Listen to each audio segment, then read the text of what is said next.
નમો અરહંતાણં નમો સિદ્ધાણં નમો આયર્યાણં નમો ઉવજ્જાયાણં નમો લોએ સવસાહૂનં.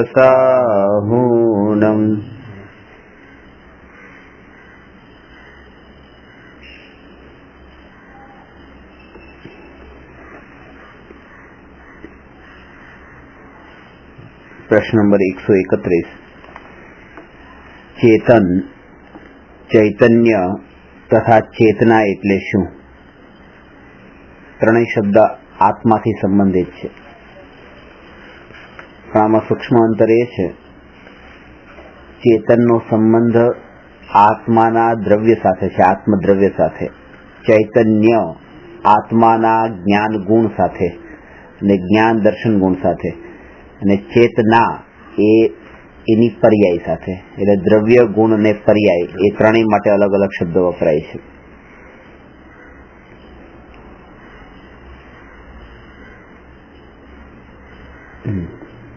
ચેતન એ દ્રવ્ય, ચૈતન્ય એ ગુણ, અને ચૈતન્ય ગુણની જે પર્યાય છે એનું નામ છે ત્યાં ચેતના.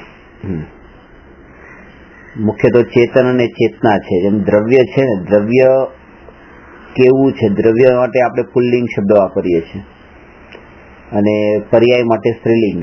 તો એવી રીતે અહીંયા ચેતન એને યાદ રાખવા માટે ચેતનભાઈ ને ચેતનાબેન.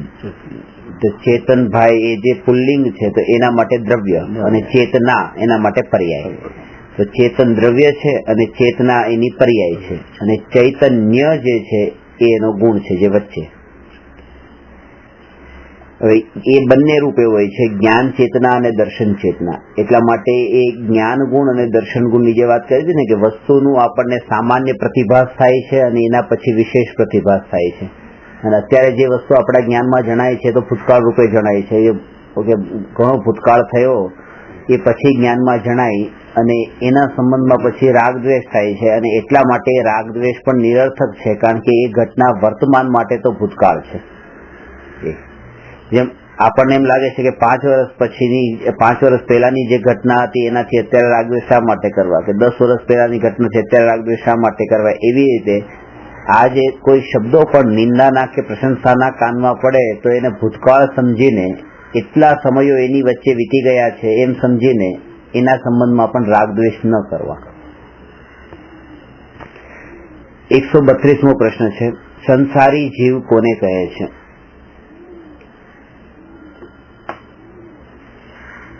સંસારીની પરિભાષા અત્યારે લોક વ્યવહારમાં ખાલી એટલી છે કે જે ગ્રહસ્થ દશામાં છે એ સંસારી, સંસાર જેને માંડ્યો છે એ સંસારી, અને જે ગ્રહસ્થ દશામાંથી છૂટ્યા એ બધા મુક્ત.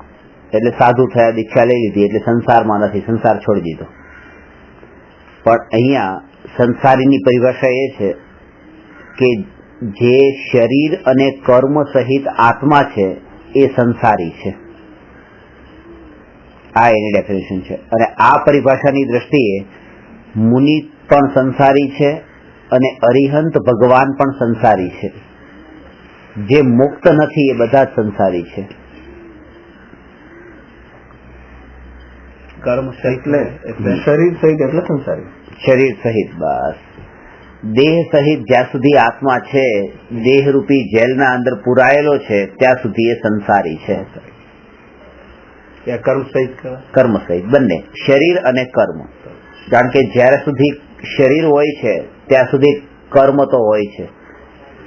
એટલે 4 અઘાતી કર્મ જે છે અરિહંત ભગવાનને, 4 અઘાતી કર્મનો તો ઉદય છે, પણ 4 ઘાતી કર્મના ઉદયનો અભાવ થયો એ તો નાશ થયા, ત્યારે તો અરિહંત થયા.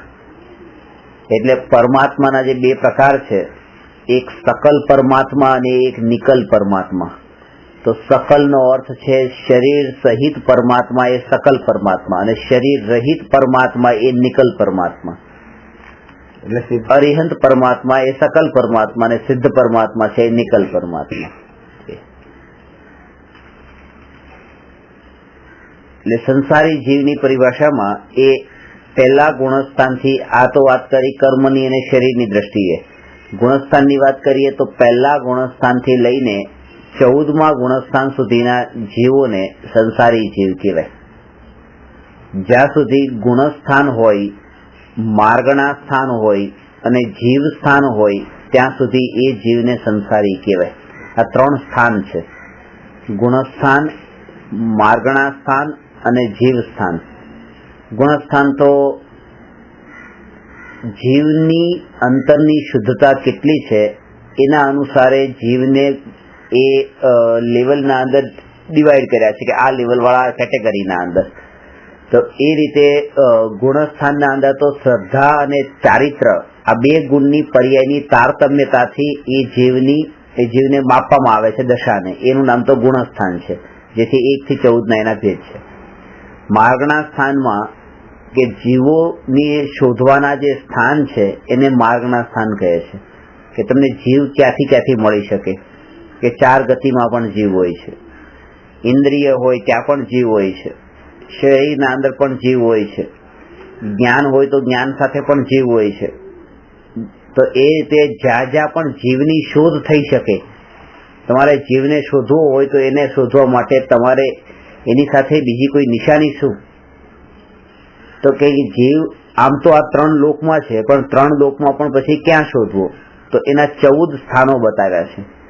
એ 14 સ્થાનોમાં જીવ શોધી શકાય છે, એટલા માટે એને માર્ગના સ્થાન કીધા છે. અને માર્ગના સ્થાનમાં પણ સંસારી જીવ જ હોય છે, મુક્ત જીવ નહીં. સિદ્ધ ભગવાનને ગતિ, ઇન્દ્રિય, કાય, યોગ, વેદ, કષાય એ બધા જે ભેદ છે એ બધા સિદ્ધ ભગવાનને નથી હોતા, કારણ કે આ શરીરના કારણે જ આ બધા ઉત્પન્ન થાય છે, ત્યાં શરીર જ નથી. અને ત્રીજું જીવ સ્થાન છે, કે જીવ સ્થાનમાં 1 ઇન્દ્રિય, 2 ઇન્દ્રિય વગેરે જે ભેદો છે એ બધા પણ શરીરના કારણે હોય છે, સિદ્ધ ભગવાનને નથી હોતા. તો આ રીતે સંસારી જીવ, આ તો કર્ણાનુયોગની અપેક્ષાએ વાત કરી, કર્મની ને એ રીતે સંયોગોની અપેક્ષાએ વાત કરી. પણ અધ્યાત્મના દ્રષ્ટિકોણથી જોઈએ તો જે અસ્થિર આત્મા છે, જે એક સ્થાન પર સ્થિર નથી, એ સંસારી છે. સંસારી જીવને અસ્થિરતા ચાલુ છે, અહીંથી અહીંયા એ સ્થિર નથી. કયા દ્રષ્ટિએ? આ અધ્યાત્મના દ્રષ્ટિકોણથી. અને એ પણ વ્યવહાર અને નિશ્ચયથી જોઈએ તો કે આ અત્યારના આત્માના પ્રદેશો આ સ્થાનેથી આ સ્થાને ગયા, અથવા તો તમે અહીંથી હવે ઘરે જશો તો આ જે છે ને એ આત્મ પ્રદેશોનું મૂવમેન્ટ એ તો થશે ત્યારે થશે, પણ અત્યારે ઘરનો વિકલ્પ આવ્યો તો એ જે યોગોથી થતું પરિભ્રમણ એના કરતા વિકલ્પોથી થતું પરિભ્રમણ એ વધારે ખતરનાક છે.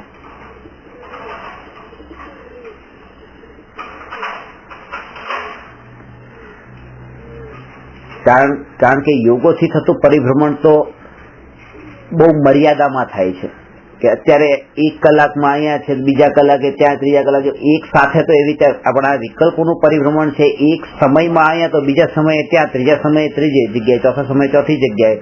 એટલા માટે વિકલ્પોના પરિભ્રમણને જ અજ્ઞાનતા કીધી છે. અને જ્યારે વિકલ્પોનું પરિભ્રમણ ટળી જાય ત્યારે એ દશામાં શરીર હોવા છતાં પણ, યોગોનું કંપન હોવા છતાં પણ અને ગતિ પણ હોવા છતાં એ નિર્વિકલ્પ દશા કીધી છે, એને જ્ઞાન દશા કીધી છે.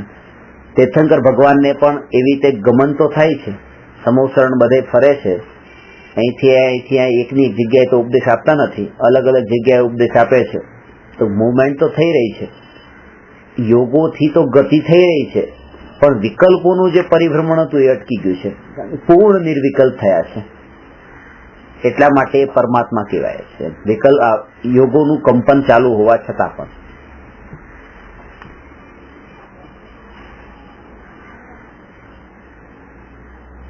એકસો 33મો પ્રશ્ન છે.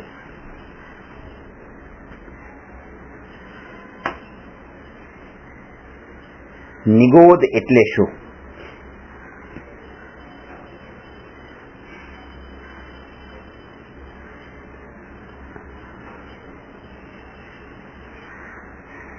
નિગોદ નું વર્ણન 6ઢામાં પણ કર્યું છે શરૂઆતમાં, કે 1 શ્વાસ મેં 8 10 12 જન્મ્યો મર્યો ભર્યો દુઃખ ભાર, નિકસી ભૂમિ જલ પાવક ભયો, પવન પ્રત્યેક વનસ્પતિ થયો. કે નિગોદ એટલે સાધારણ વનસ્પતિ, આ એક જ વસ્તુ લેવાની.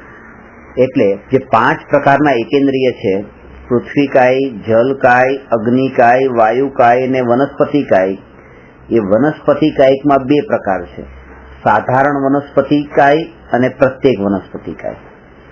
એટલે હવે 1, 2, 3, 4 અને સાધારણ પ્રત્યેકમાંથી એક પ્રત્યેક વાળો ભાગ એટલે 4.5. એટલે 4.5 ભેદ જે છે એકેન્દ્રીના એ તો નિગોદ નથી. એક અડધો ભેદ જે છે સાધારણ વનસ્પતિકાય, બસ એનું નામ નિગોદ છે. આ નિગોદના જીવની આ અગ્નિકાય વગેરે નિગોદ ન કહેવાય, નિગોદ ન કહેવાય. પથ્થર ને બીજાને એને નિગોદના જીવ ન કહેવાય, કારણ કે નિગોદના જીવ માટે 4 વસ્તુની રિક્વાયરમેન્ટ જોઈએ. એક શ્વાસોશ્વાસનો આધાર. હા, પહેલું કાયા, ઇન્દ્રિય, આયુ અને શ્વાસોશ્વાસ, આ 4 વાત. પહેલું કાયા, બીજું ઇન્દ્રિય, ત્રીજું આયુ અને ચોથું શ્વાસોશ્વાસ. આ 4 વસ્તુ જેની એક સમાન હોય એવા જીવોને નિગોદના જીવ કહેવાય. એટલે કે એક શરીરના અંદર અનંત એક શરીર અને બધાનું એક સમાન શરીર હોય. એક સમાન શરીર એટલે એક જ શરીર. ખાસ વાત એ છે, અત્યારે તમે એમ કહો છો કે આ તમારા અંદર જે આ શરીરના અંદર દરેકે દરેક પ્રદેશ ઉપર જે મેઇન આત્મા છે, તો એ આત્મા એમ કે છે આ શરીર મારું છે. અને આ શરીરના અંદર જે આત્મા છે એ આત્મા એમ કે છે આ શરીર મારું છે. પણ આ આત્મા એમ તો નથી કેતો ને કે આ શરીર મારું છે, અને આ આત્મા એમ નથી કેતો કે આ શરીર મારું છે. બીજાનું પોતાના શરીરને જ પોતાનું કહે છે. હવે એવો કોઈ આત્મા કે જે એમ કે આ શરીર મારું છે, બીજો કોઈ આત્મા એમ કે આ શરીર મારું છે, ત્રીજો આત્મા એમ કે આ શરીર મારું છે, એક ને એક શરીરને, એવા અનંત આત્મા એમ કે આ શરીર મારું છે. એટલે એક જ શરીર હોય અને એનું માલિકીપણું કરનારા આત્મા હોય અનંત, એવા આત્માને કહેવાય નિગોદના જીવ. પેલા કાયા, દાખલા તરીકે બટાકા છે, બીજું બધા જ કનુઓ. પછી આ રીતે લીલ ના અંદર હોય છે, આપણા માંસ ના અંદર પણ હોય છે, લોહી ના અંદર હોય છે.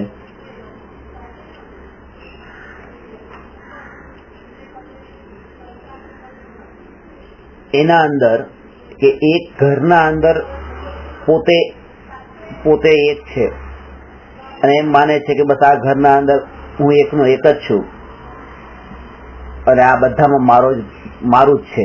બસ પપ્પા ગયા પછી આ બધો અધિકાર આ ઘરનો મારી પાસે.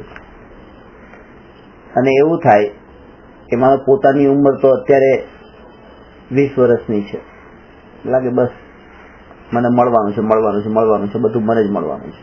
અને એવું થાય કે એ સમયે ત્યાં કોઈ બીજા બાળકનો જન્મ થયો. જે દિવસે જન્મ થયો પોતાને ભાઈ આવ્યો, એ જ દિવસે એના માઇન્ડમાં તો એ થઈ ગયું કે બસ હવે 50% ભાગ મારો જતો રહ્યો. એ જ ટાઈમે, કારણ કે મારો જે પૂરો 100% આપે એમાં ત્યારે ભાગ પડાઈ જાય છે. એ જ ટાઈમે એ તો મોટો થાય જયારે જન્મ થાય છે ત્યારે જ ભાગ પડી ગયો છે. તો એ કે આટલા ઘરમાંથી કે જે ઘરમાં 8 કલાક રહેવાનું, 10 કલાક રહેવાનું, એમાં પણ કોઈ મને 50% ભાગ પડાવવા વાળો મળે તો કેવો દુઃખી થઈ જાય. ત્યારે મારું અડધું તો ગયું.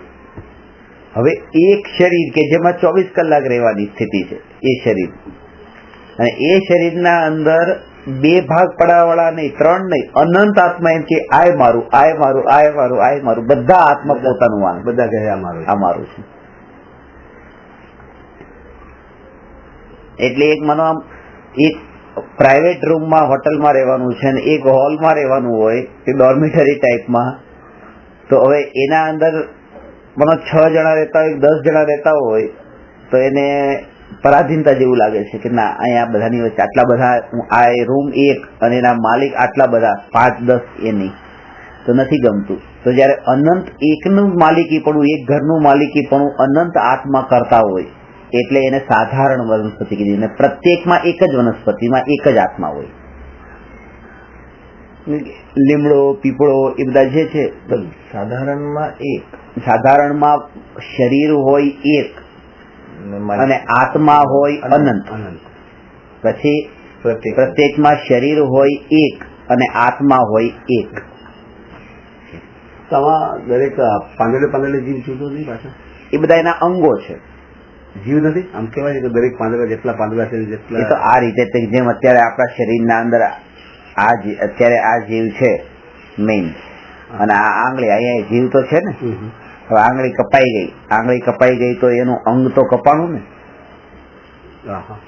આમાંનો આપણા શરીરનો અહીંયા આંગળી કપાણી, અહીંયા જીવ છે કે નહીં? અને સેપરેટ જીવ નથી, એની સાથેનો જ જીવ છે. સેપરેટ નથી, એની સાથેનો જ છે. અત્યાર સુધી જેટલા પાંદડા છે એટલા જીવ છે, જેટલા એટલે આ ખાલી જમીન કંદમાં જ કંદમૂળ. બીજા બધા પણ પેલા અભક્ષ પદાર્થો માંસના અંદર તો બધે કીધા જ છે કે માંસમાં આપણે છે ને ગાયના અંદર પણ થઈ ગયો અભક્ષ માંસ, અને બીજું માખણ. 3 મકાર: મધ્ય, માંસ, મધુ, માખણ. દારૂ, માખણ અને અને મધ, હની. એનું તો બહુ વધારે બતાવ્યું છે. એટલે એવા 5 પ્રકારના ત્રસઘાત બતાવે. એવા દવા માટે પણ ન ચાલે. દવા માટે લેતા હોય તો એ પણ બહુ, જૈન હોય તો એ ન લે, સાચો જૈન ના લે, મધ ના લે. કારણ કે મધના અંદર આપણે જયારે જોઈએ છે કે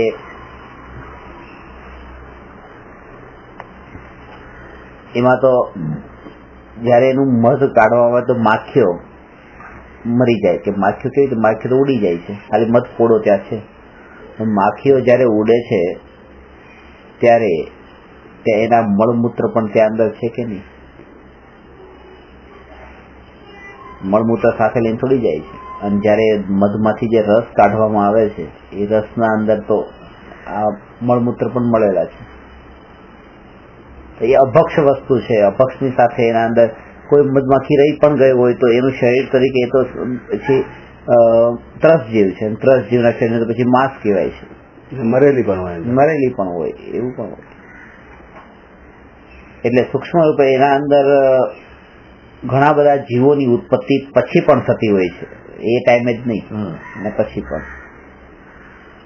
અને દારૂમાં તો છે જ કે એને સડાવીને ગળાવીને ગમે એને તો જાણી જોઈને તેમાં જીવ ઉત્પન્ન થાય એવી દશા આવે પછી જ એને દારૂ કીધો છે. આવે પછી જ એને.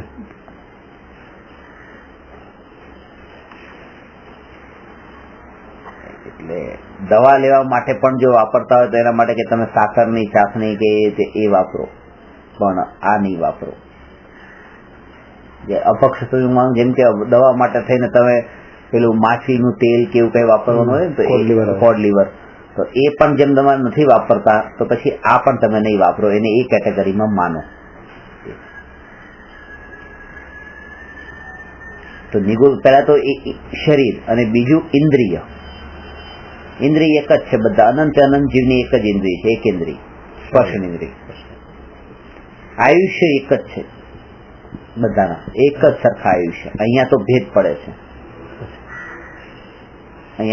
પડે છે કે કોઈનું 60 વર્ષનું આયુષ્ય હોય, કોઈનું 70 વર્ષનું આયુષ્ય મનુષ્યના અંદર. પણ ત્યાં નિગુણના જીવને તો એક શ્વાસના કાળમાં 18 વખત જન્મ ને 18 વખત મરણ, બધું એક સાથે એક સાથે જન્મે ને એક સાથે મરે, એક સાથે જન્મે ને એક સાથે મરે.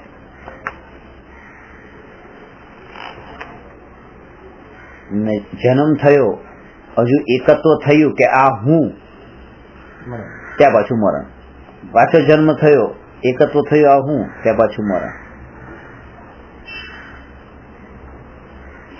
એક સાથે આટલા બધા જીવો કેવી રીતે ત્યાં અનંત જીવો છે. અનાદિ કાળથી આ તો નિગુણના અંદર તો જીવ પડેલા જ છે, આ નવા નથી ગયા. આ તો અનાદિ કાળથી એમાંથી બહાર નીકળવાનું થાય છે, પણ એમાં જવાનું જે છે એ કોઈ નવું નથી થયું, એ તો પહેલેથી જ.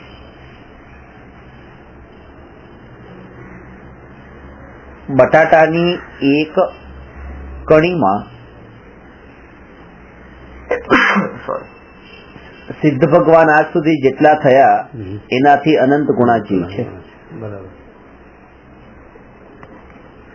અને જન્મ મરણ એના દરેક સમયે ચાલુ છે. તમે એને ખાવ તો પણ અને ન ખાવ તો પણ. એટલે આના ઉપરથી એક વ્યક્તિ મને પ્રશ્ન પૂછ્યો કે આ બટાટા છે અને બટાટાને હું નથી ખાતો અને ટેબલ પર પડ્યા છે, તો એ એક શ્વાસમાં 18 વખત જન્મ મરણ કરે છે, અને હું ખાવ તો 19 વખત કરે કે ન કરે? બિલકુલ ન કરે. 18 વખત જ જન્મ મરણ રહે. તો કે મારા ખાવાથી 19 વખત કરતા નથી જન્મ મરણ, અને મારા નહીં ખાવાથી એ 17 વખત એ કરતા નથી, તો પછી ખાઈ લેવામાં શું વાંધો? કેમ આવે એના મરવાને જન્મથી તો કોઈ ફરક નથી પડતો, અને હું નિમિત્ત પણ નથી બનતો, કારણ કે એનું તો ડેસ્ટિનીમાં જ એટલું લખાયેલું છે કે 18 વખત જન્મ મરણ થાય એક શ્વાસ જેટલા કાળમાં. અને એટલું જો આટલું ડેસ્ટિની પાક્કું જોઈએ એનું, તો આનો ત્યાગ કરવાનું મહત્વ પહેલા કેમ બતાવ્યું આટલું જૈન ધર્મના અંદર? લંડનમાં એક ભાઈ આ પ્રશ્ન પૂછ્યો, મેં એમને કીધું, મેં કહ્યું તમારું ઘર છે? તો કે હા. મેં કહ્યું મારે 2 દિવસ માટે 2 રૂમ જોઈએ છે તમારે. શેના માટે? ત્યારે તો કે આપીશ. મેં કહ્યું કે લંડનમાં જેટલા લોકો મરે તો એ લોકોના અગ્નિ સંસ્કાર એક રૂમમાં આપવા છે, અને બીજા રૂમમાં જે લેડીઝને ડિલિવરી થવાની હોય તો એને ડિલિવરી કરાવી છે પ્રસૂતિમાં. ભડકી ગયા ભાઈ, એ તમે મારા ઘરમાં આવું કામ કરાવો, નથી આપવા જાવ. પછી મેં એમને કીધું, મેં કહ્યું તમે આ ઘરમાં રહો છો કેટલા કલાક? 8 કલાક 10 કલાક. અને 8-10 કલાક માટે જે ઘરમાં રહો છો એ ઘરમાં કોઈનો જન્મ ન થાય ને કોઈનું મરણ ન થાય પારકાનું. તમને જન્મ અને મરણની સ્થિતિ એ ઘરના અંદર ન થવી જોઈએ. તમને રૂચતું નથી તો જ્યારે તમે બટાટાનો ટુકડો મોઢામાં લો છો ત્યારે મોઢાના અંદર તમે રાખ્યું, ભલે 1 મિનિટ માટે પણ રાખ્યું, અડધી મિનિટ રાખ્યું, એટલા ટાઈમમાં તો એ અનંત જીવ કેટલી વાર જન્મી ગયા ને મરી ગયા, જન્મી ગયા ને મરી ગયા. તો તમારા મોઢામાં હતું ને, તો મોઢામાં જેનો જન્મ થયો કે નહીં, તો એ તમારું મોઢું જ બની ગયું પ્રસૂતિ ગ્રહ, અને મોઢું જ બની ગયું સ્મશાન ગ્રહ. અને કેટલી ફાસ્ટ પ્રોસેસ ત્યાં ચાલતી હોય છે. આપણે પકાવીએ પછી પણ જીવ. એટલે અમુક આમાં એ છે કે એના અંદર જેમ કે માંસ છે, માંસને પકાવો તેમ છતાં પણ એ અભક્ષ છે. એવી રીતે કંદમૂળને પણ પકાવો પછી પણ એ અભક્ષ છે. માંસ સૂકું થઈ ગયું હોય તો પણ આપણે અભક્ષ જ છે, કારણ કે એના અંદર એના જે વાઇબ્રેશનો પણ જે છે એ એવા પડેલા હોય છે. અમુક વસ્તુ આપણે ખાતા તે આપણા વિચારો પણ એવા પ્રકારના આવી જાય છે. વિચારો બદલાવાના અંદર કારણે પણ ખાલી કઈ વસ્તુ ખાવ છો એ નહીં, પણ કઈ જગ્યાએ બેસીને ખાવ છો, કેવી રીતે બેસીને ખાવ છો એના કારણે પણ. પેલા તો અત્યારે તો છે હજુ બાકી ડાઇનિંગ ટેબલ આવી ગયા, બાકી તો પેલા નીચે બેસવાનું અને પાટલા રાખીને જ બેસવાનું, એ જે પ્રથા હતી બધી જગ્યાએ આ જ રીતે હતું. ટેબલ તો હતા જ નહીં, પણ એક એનો વાઇબ્રેશન થી ફરક પડે તમે કેવી રીતે બેસીને જમો છો. એમાં શાંતિ અને સંતોષ જેવું છે કે ના બસ. અને આના અંદર ઓલું ઉહાપો જેવું, જલ્દી નીકળું. હું ના હાથે બનેલું છે, કેવી રીતે બન્યું, ચોખ્ખાઈથી બન્યું છે કે નહીં, એના કારણે પણ આહારના અંદર પણ એના વાઇબ્રેશન આવે છે. એટલે ભલે એમાં જીવ નથી, અને તેમ છતાંય તે એનાથી આપણા પરિણામોમાં ફેર પડે છે. અને આ બધો આહારનું ધ્યાન તો એટલા માટે જ રાખવાનું છે કે આપણા પરિણામોમાં કઈ દોષ ન લાવવો જોઈએ. બાકી તો શરીરના અંદર નિગોદના જીવ કેટલા જન્મે છે ને કેટલા મરે છે એના સાથે મતલબ નથી, પણ જ્યાં નવા જીવોના કારણે આપણા પરિણામો જે ચંચળ થાય છે એ ન થવા જોઈએ. એટલે એક શ્વાસ લેતા ટાઈમમાં 18 વખત જન્મ મરણ થાય તો એ આપણા મોઢામાં થાય છે જો એને ખાઈએ તો. એટલે એના ત્યાગની. અને જયારે ખબર પડી કે આમાં અનંત જીવ છે, 5 પ્રકારના અભક્ષ બતાવ્યા છે. એમાં સૌથી પહેલું અભક્ષ છે ત્રસઘાત, બીજું બહુઘાત, ત્રીજું અનુપસેવ્ય, ચોથું નશાકારક અને 5મું હાનિકારક. આ 5 પ્રકારના અભક્ષ છે. એમાં ત્રસઘાતમાં 2 ઇન્દ્રિયથી 5 ઇન્દ્રિય સુધીના જીવો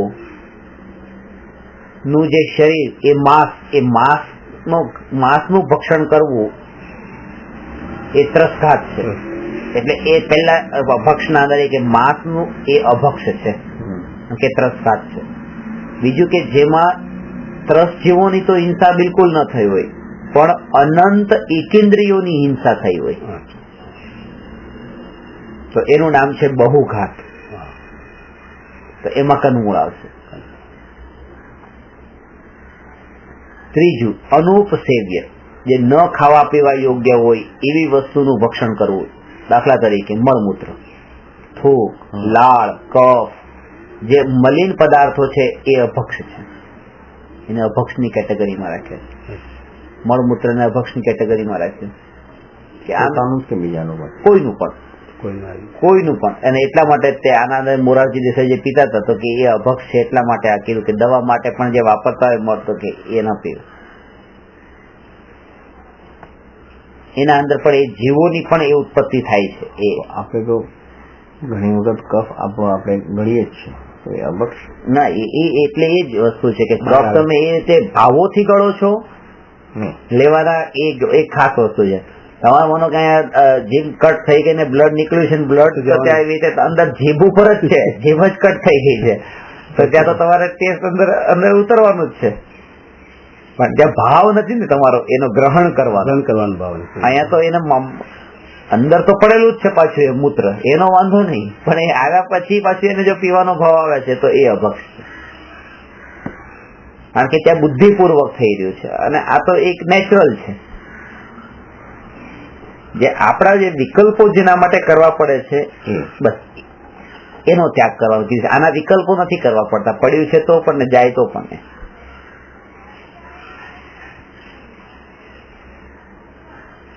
અને છે નશાકારક, આ દારૂ, ગાંજો. ચોથું નશાકારક. નશાકારકમાં દારૂ, ભાંગ, ગાંજો, ચરસ ને જે કઈ પણ નશો વધારવા વાળા જે છે, આ વિષયને પોષવા વાળા, એમાં આ બધા આવી જશે. બીડી પણ આવી જશે, તમાકુ આવી જશે, ગુટખા આવી જશે, બધું જ. એ બધું નશાકારક છે. અને પાંચમું છે હાનિકારક. એમાં કે જે તમને જે બીમારી હોય અને તમને તમારા શરીરને નુકસાન કરવા વાળું છે, તેમ છતાં પણ તમે એને ખાઓ છો. કારણ કે એ પદાર્થ હાનિકારક હોવા છતાં પણ તમે એને ભક્ષણ કરો છો, તો એ હાનિકારક ની અંદર. દાખલા તરીકે કે તમને ડાયાબિટીસ છે અને તમે મીઠાઈ ખાઓ છો. મીઠાઈ તમારા માટે અભક્ષ છે. ઘણી વસ્તુ છે બસ એવી રીતે. માનો બ્લડ પ્રેશર હોય ને તમે મીઠું ખાઓ છો, અલ્સર હોય ને તમે તીખું ખાઓ છો, તો એ બધું અભક્ષ છે. એ અભક્ષ છે. કેમ કે ભાઈ તમને ખબર છે કે તમને ડાયાબિટીસ છે તો એ તમે આ મીઠાઈ તમે ખાઓ છો, એટલે જે શરીરમાં તમને આટલો મોહ છે, એ શરીર તમારો રાગ કેટલો તીવ્ર હશે કે આ શરીરમાં તો હું પણ માન્યું છે કે મારું છે, અને મારું બરબાદ થતું હોય તોય તમને કઈ પડી નથી, તો એ તમારો રાગ કેટલો હશે ખાવાનો, આસક્તિનો. એ શરીર ખરાબ થતું હોય આ ખાઈ ખાઈને તો પણ કશાયની તીવ્રતા એના અંદર દેખાય છે. એટલા માટે એને પણ અભક્ષ કીધું છે. અને તમારે આત્મસાધના કરવી છે તો આત્મસાધના કરવા માટે શરીરને જે જરૂર પડે છે આપો, પણ એનાથી જે નુકસાન કરવા વાળું એ નહીં આપો, નહીં તો સાધના પણ નહીં થાય. જેમ ઉપરના 4 અભક્ષ પદાર્થો આત્મસાધનામાં બાધક બને છે, એવી રીતે આ પણ આત્મસાધનામાં બાધક બને છે સુખ બુદ્ધિ માટે. એમાં નિગોદના જીવ જે છે એ આ બહુઘાતના નંબરમાં અભક્ષની કેટેગરીમાં આવે છે. ત્રસ્કા બીજા નંબરનું બહુઘાત કીધું ને એ નિગોદના જીવ આવે. તપાસ તો તમે આવી રીતે જ છે, તમારામાં આ રીતે એટલા માટે બધામાં ચાલે છે. આજે તો ખબર નથી આ નિગોદન એટલે પત્રિકા ને બધું એ રીતે સમજતા. અને એક વસ્તુ એ પણ સમજવાની કે નિગોદના જીવ જે છે એ જ અનંત છે સંસારમાં, બાકી બધા અનંત નથી. એનાથી અનંત થાય છે. અનંત જીવો જે કહીએ સંસારમાં અનંત જીવો છે, પૃથ્વીકાય, જલકાય, અગ્નિકાય, એ બધા અનંત જીવો નથી. અનંત માત્ર સાધારણ વનસ્પતિ કાયકના જીવ જ અનંત છે. આ બધામાં તો મનુષ્ય, દેવ ને તેની બધા સંખ્યાત ને અસંખ્યાત જ છે, અનંત નથી. અનંત ખાલી નિગોદના જીવ છે. તો સર એક પ્રશ્ન છે આમાં, તે આપણે હલ્દી છે કે અદરક કે સૂંઠ કે બધું સૂકવીને ખાઈએ છીએ તો એમાં ન ચાલે. ખાઈએ તો છે બધા મસાલામાં યુઝ થાય છે, બધી જગ્યાએ થાય છે ને બધા લોકો વાપરે છે. એ હવે હલ્દી વાપરે, સૂંઠ વાપરે કે બધી વસ્તુ તો આવવાની જ છે. ચાયમાં આપણે ગરમ મસાલા નાખીએ છીએ, એમાં તો સૂંઠ આવે જ છે. સૂંઠ તો આમ વાપરે જ છે ને એમ. તો આ કેવી રીતે એમાં વાપરે છે સૂંઠ? હા, મારા સાહેબ વાપરે, બધા વાપરે. અત્યારનું જે ચારિત્ર છે એ ચારિત્ર ને આદર્શ ને જેટલું આપણાથી નથી પાળી શકાતું તો એમ નહીં સમજવું જોઈએ કે ખવાય. જે અભક્ષ છે એ તો અભક્ષ જ છે. અચ્છા, હું પૂછું છું, આપણે જે સૂંઠ છે એ સુકાઈ ગયા પછી તો એમાં લાકડું થઈ ગયું. હમણાં જે કીધું ને કે બટાટાને પણ સૂકવી નાખ્યા પછી એ તો સેમ કેટેગરી તો સેમ થઈ ગઈ ને. બટાકા, કાંદા છે કે લસણ છે કે ગમે તે હોય, તમે આવી રીતે લેવા જાવ તો એ તો સેમ વસ્તુ તો એ જ છે ને. વસ્તુમાં ક્યાં ફરક આવે જીભમાં? એમાં એવું નથી કે તેલ હોય છે એટલે કે ખવાય ને એવી રીતે સૂકવીને બધું જે ઓફિસના અત્યારે જે બધું ચાલે છે. ના ના, એ તો ના એ અત્યારે મેઇન સીધી વસ્તુ આ કાળના અંદર ચારિત્રહીન થવાનું છે, ચાહે ગ્રહસ્થનું હોય કે સાધુ. એ તો સવાલ જ નથી. હવે જોઈએ તો એટલા માટે આ કાળમાં સાચા સાધુ મળવા પણ દુર્લભ છે. આ જ કારણે, કારણ કે એને આહાર નથી મળતો, સાચા ગ્રહસ્થ નથી હોતા કે જે આહાર બરાબર આપે. ચારિત્ર ક્યાં આવી ગયું? અને ગ્રહસ્થ પણ બનાવીને આપે પણ ક્યારે? સાધુ ન ખાય તો, સાધુ એક દી ન ખાય, 2 દી ન ખાય, 3 દી ન ખાય તો ગ્રહસ્થ ક્યાં જાય? કે સાધુને આહારદાન તો આપવું છે, આહારનો આપવાનો ભાવ તો છે પણ આપી શકતા નથી. સાધુ તો આ બધું વાપરી જ દે છે વગર કઈ કરે, તો પછી ગ્રહસ્થ કે ચલાવો તો ચાલતું હોય. તો આ બંનેનું એકબીજા. હલ્દી તો અનાદિકાલથી ચાલે, હલ્દી ને સૂંઠ તો અનાદિકાલથી એવી રીતે છે, બધામાં વાપરતા જ હશે ને પહેલા પણ, ચોથા કાળમાં કેવી રીતે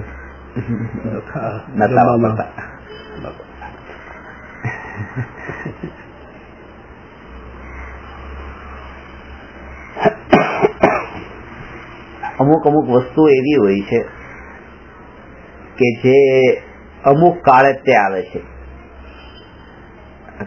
બટાટા જે છે, બટાટા એટલે કઈક વર્ષોથી નથી, હા હમણાં થોડા વર્ષોથી જ બટાટા આવ્યા છે, પણ એ બટાટાનું કોઈ બીજું રૂપ, એ સાધારણ વનસ્પતિ કઈક ના જીવ તરીકે, જેમ જમીનકંદ જે છે જમીનકંદ તરીકે હોય, કે ગાજર છે, મૂળા છે, ગમે તે સ્વરૂપ આપણે કંદ મૂળ કહીએ છીએ ને, કંદ મૂળ એટલે જડીબુટી, દવા જેટલી લઈએ બધું એમાં એ બધું આવી ગયું.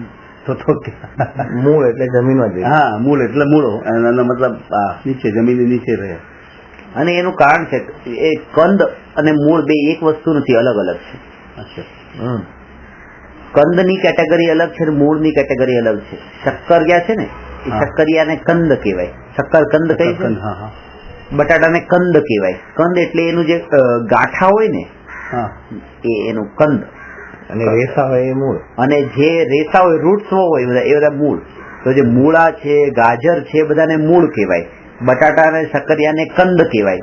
અને કંદમૂળ બે ન ખવાય, એટલા માટે આપણે કહીએ કંદમૂળ. કંદમૂળ એક વર્ડ નથી, બે અલગ અલગ વસ્તુ છે. કંદ પણ ન ખવાય ને મૂળ પણ ન ખવાય.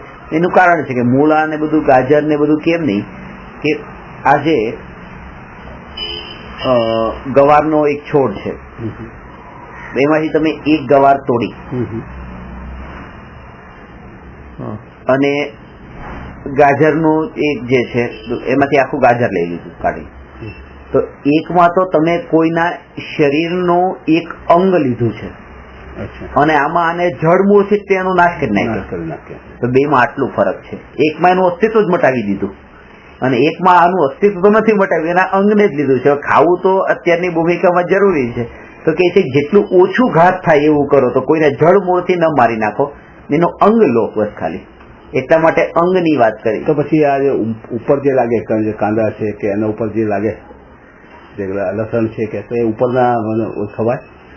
એમાં પણ તીવ્રતા છે કેવી, કે એમાં તામસિક ના કારણે ના પડે છે. પછી એના ઉપરનું જે તમે એ રીતે લોકો અમુકમાં એવી ધારણા છે કે નથી આવતું. પાવભાજી ઉપર પછી ભાજી ઉપર બટર નાખ્યું, ઉપરથી બટર કાઢી નાખ્યું, પછી નીચેની ભાજી ખાઈ લીધી, એમ ના ચાલે. હમણાં જેવું થયું એક જગ્યાએ બટર નાખ્યું કે હું તો બટર ક્યાંક ભાવ જોઈએ. અને આ કસાયોની તીવ્રતા વગર નથી થતું. એનું એ અંગ છે. આજે ને ગવાર એ આખું છોડ અને છોડથી અલગ વસ્તુ છે, અને આ તો એની સાથેનું આખું લિંક છે, એનું અંગ નથી કોઈ. ના તો અંગ છે ને, એ જમીનની નીચે ના જમીનની બહાર રહેશે. ના એમ નહીં, જમીનની અંદર એમ જમીનની બહાર એના કારણે અંગના ભેદ ન પડે, પણ એક છોડ, પછી એની ડાળી, પછી એના પત્તા, એનું ફળ, એના ફૂલ, આ બધું ગવારના અંદર આ બધું હોય છે. બરાબર. ડાળી હોય, પત્તા હોય, પછી એના ફૂલ હોય, પછી એના ગવાર એ પોતે ફળ પણ છે. એવી રીતે આ ડુંગળીમાં એવું ક્યાં છે? ડાળીઓ જ નથી. ડાળીઓ હોય છે ને ડુંગળીમાં. પેલા ડાળીઓ એટલે એ મૂળામાં છે કે આપણે કાંદામાં છે કે એ પણ વૃક્ષ જ થઈ ગયા. એ જ પણ એને તમે જડ મૂળથી જ કાપો છો, એના એક એક અંગને નથી લેતા. સુકાઈ ગયા પછી એમાં પાપ ઓછું. અને એના અંદર મેઇન તો પાછા નીચે સાધારણ વનસ્પતિ કાંઈક જીવો છે જ તે પાછા. તો મૂળ તો બધામાં છે ને. હા, બધા ગવાર છે તો ગવારમાં મૂળ તો છે. એમાં સાધારણ વનસ્પતિ કઈ જીવ ન હોય ને. મૂળ છે તો રેસા નીચે જે ખાલી મૂળમાં સાધારણ વનસ્પતિ કઈ જીવ નથી હોતા. એટલે આ નિગોદના જીવ જે છે ને, એવી રીતે માનો કે આ લીમડાના મૂળિયા છે તો મૂળિયામાં કે બધામાં નિગોદના જીવ ન હોય. ના ના, નીચેનો જે ભાગ છે જળ છે, બધા મૂળિયામાં નથી હોતા. એટલે તો કંદમૂળ ની કેટેગરી રાખી છે, નહીં તો પછી એને પણ ના પાડે. મૂળિયામાં નહીં હોય. ના ના, તો બધા મૂળિયામાં નહીં હોય તો સૂટમાં પણ નહીં હોય ને આટલા, અદરકમાં પણ આટલા નહીં હોય. ના, એના અંદર આ જે છે ને, તમને હું એક શાસ્ત્ર આપું, એ વાંચજો. જો સામે જ્ઞાનાનંદ શ્રાવકાચાર્ય છે ને, વાંચી લઈશ વધારે ડિટેલમાં. આમાં કન્ફ્યુઝન વાળું બહુ કામ છે. મેં અત્યાર સુધી જે સાંભળતા આવે છે જેવી રીતે આમાં બહુ ઉલટું ઊંધું જ છે. અત્યારે જે સાંભળ્યું અમારે ઘણો ફરક છે. જો જ્ઞાનાનંદ શ્રાવકા સમયસાર સિદ્ધિની બાજુ અહીંયા આ બાજુ. હા, રસ્તા તમારા હાથ છે ને, આ બાજુ હજી આ બાજુ હજી ના પેલી બાજુ. હા, હજુ એક. હા, બસ એ.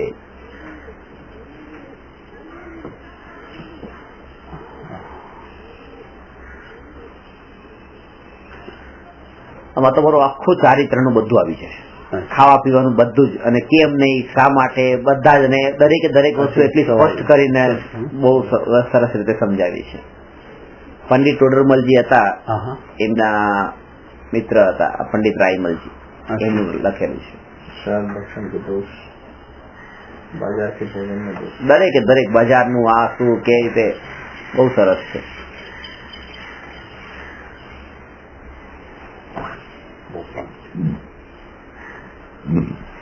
શ્રાવકાચાર આવી ગયો છે.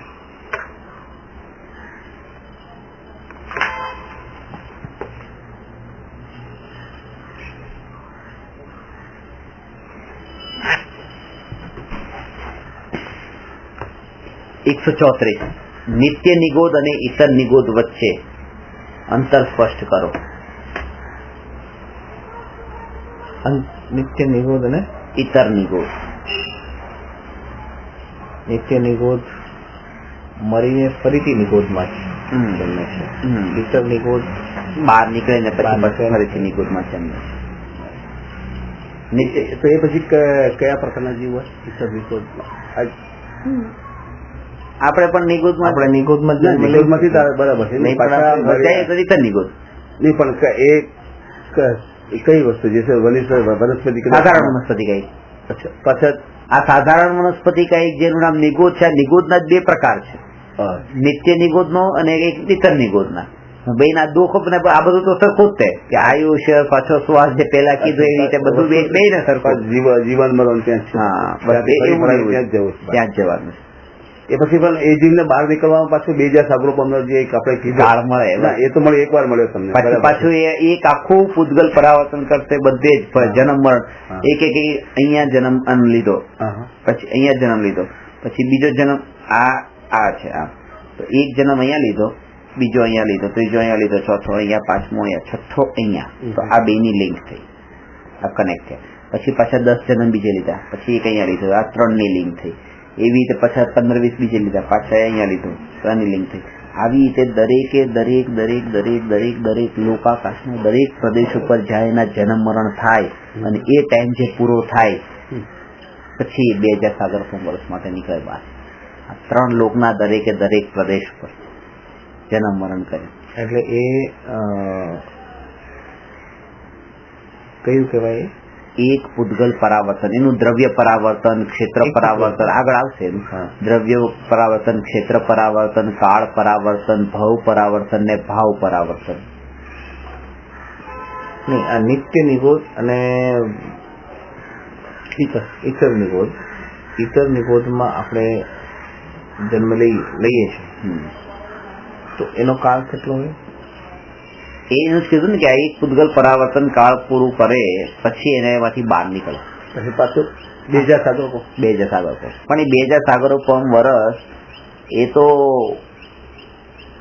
એટલા ઓછો કાળ છે, એટલે કે આ પરિભ્રમણની બરાબરીમાં પંચ પરિવર્તન કરતા આ લાંબો છે, ઓછો કાળ, બહુ ઓછો કાળ. હા, 2000 સાગરો એટલે બહુ આટલો ને આ બધો આખો પરિભ્રમણનો કાળ બહુ લાંબો છે.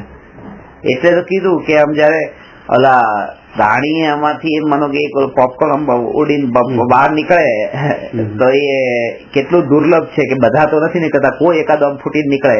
એવી રીતે આ નિગોદ માંથી કોઈ એકાદો જીવ એમાંથી બહાર નીકળીને ત્રસમાં આવે છે. દુર્લભ લહી જ્યો ચિંતામણી ત્યો પર્યાય લહી ત્રસતણી લટ પીપીલ અલી આદિ શરીર ધર ધર મર્યો સહી બહુ પીર. જેવી રીતે ચિંતામણી રત્ન પ્રાપ્ત થવો દુર્લભ છે, એવી રીતે એકેન્દ્રિયમાંથી 2 ઇન્દ્રિયમાં આવવું એટલું દુર્લભ છે. આપણા માટે 2 ઇન્દ્રિય દુર્લભ નહીં, પણ એ તો એકેન્દ્રિયની બરાબરીમાં એ ઉપમા આપી છે કે એટલું ચિંતામણી રત્ન જેવું દુર્લભ છે આ 2 ઇન્દ્રિયપણું. 2 ઇન્દ્રિયપણું આટલું દુર્લભ છે તો પછી સંઘની પંચેન્દ્રિય આપણી વર્તમાન સ્થિતિ એ કેટલી દુર્લભ છે. આ ઈતર માંથી પાછું બહાર નીકળવા માટે સિદ્ધ ની જરૂર નહીં, પછી એ પંચ પરાવર્તન થઈને ચાલતું રહે, અહીં ચાલતો રહે, પાછા આવે સાયકલ ચાલ્યા કરે. પાછો એક નિત્ય નિગોદમાંથી નીકળવા માટે તો આ 608 વાળો નિયમ છે. 608 જીવ જ નીકળે નિત્યમાંથી 6 મહિનાના 8 સમયે.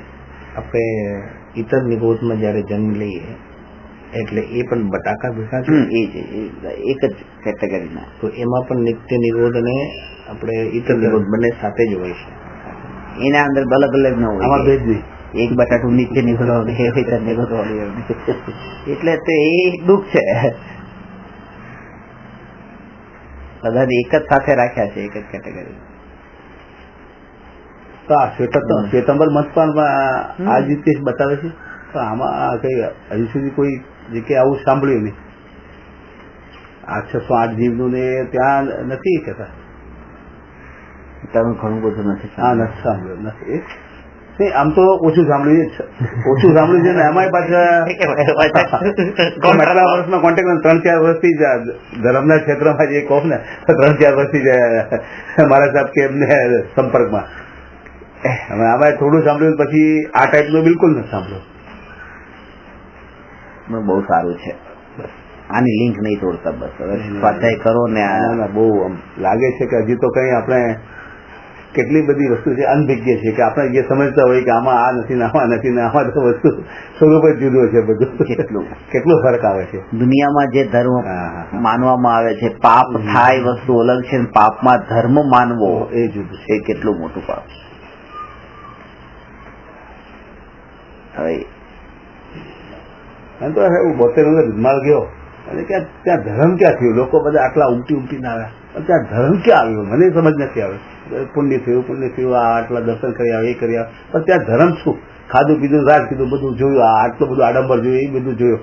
મન તો ઘણું આમ થાય છે કેવી રીતે, પણ સમજમાં નથી આવતો કેવી રીતે છે લોકોને ધર્મ કેવી રીતે માને છે કે પુણ્ય કેવી રીતે માને છે, કઈ ખબર નથી પડતી. દિમાગમાં નથી બેસતું. હવે તો બેસતું જ નથી.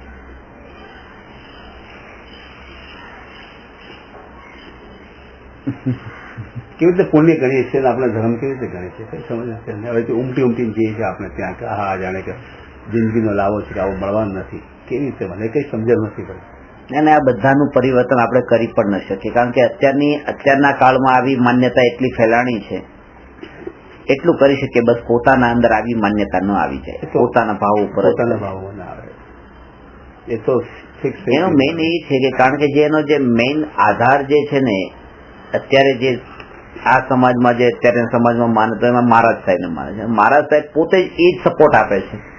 એ પોતે જો કંઈક બદલાઈને આ રીતે આ દ્રવ્યાનું યોગના વિષયને જો પ્રકાશમાં નાખે તો કંઈક હજી લોકોમાં એનો પ્રભાવ 50,000 માણસો જમવાનું બને સવારને સાંજ 40,000 50,000 માણસો ક્યારે રાત્રે સવારે ક્યાં 24,000 ને 23,000 ને બધું આપતું હશે મને સમજ નથી આવતું. કેવી રીતે રાત્રિમાં નહીં બનતું હશે ને અમે નહીં ખાતા હોઈએ કે અમારા સાહેબ નહીં ખાતા હોય કેવી રીતે એ લોકોને એટલું ખ્યાલમાં નથી આવતું એટલે મને કઈ જ્ઞાન નથી એટલું સમજમાં આવે છે. એ લોકોને કેવી રીતે કેમ નથી આવતું એ પ્રશ્ન ઘણી વાર થાય છે કે આપણા કરતા બહુ બુદ્ધિશાળી છે ઘણા શાસ્ત્રો વાંચ્યા હશે એમને એવું તો નહીં હશે એક બિલકુલ અનભગ્ય હશે આટલા વર્ષથી છે આ ક્ષેત્રને એમનું કામ જ આ છે તો એ તો જાણ્યા તો હશે જ કઈ કઈ આમાં શું છે ને એ લોકો આમાં એ વસ્તુને કઈ ઉજાગર જ નથી કરતા.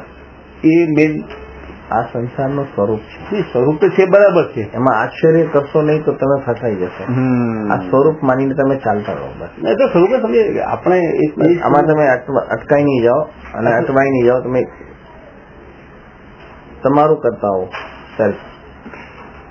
ત્યાં પ્રશ્ન તો થવો જોઈએ ને કે આવી રીતે આ વસ્તુ નથી આ સ્વરૂપ નથી ધર્મનું સ્વરૂપ આવું નથી. પ્રશ્ન તો થવો જોઈએ કેવી રીતે થાય મારા કેવી રીતે સાહેબ બેસી કે આવી રીતે ના હોય આવું આને ધર્મ ગણીએ ધર્મ કેવી રીતે ગણીએ એ તો પ્રશ્ન થવો જ જોઈએ દિમાગમાં ના થવો જોઈએ.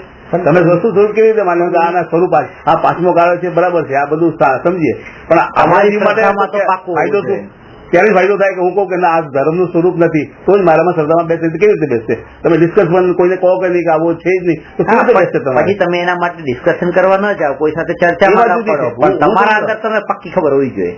એ તો કેવો મનમાં તો કરવો જ પડે ને નહીં કે આ ધર્મ નથી આ ધર્મ નથી જયારે તમારી શ્રદ્ધાની દ્રઢતા ત્યારે તમને ખબર પડી ગઈ કે આ ધર્મ નથી તમે બેઠો પણ નહીં બસ પતી ગયો એ વિષય તમારો પતી ગયો. એક જ વસ્તુ રોજ તમે કહેશો કે નહીં આ ધર્મ લઈએ તો ધર્મ શું છે ત્યાં લાગી જાઓ. તો ધર્મ શું છે ત્યાં લાગી જાઓ. પછી આના માટે પણ પછી સમય પછી બગાડવાની જરૂર સમય નહીં બગાડો ત્યાં બરાબર છે. આ વિચાર કરવામાં સમય નહીં બગાડો એના કરતા ધર્મ શું છે એમાં સમય બગાડો. એમાં સમય તમે તમારો ઉપયોગ કરો એટલે આખું પલટું જ ચેન્જ થઈ જશે તમારું.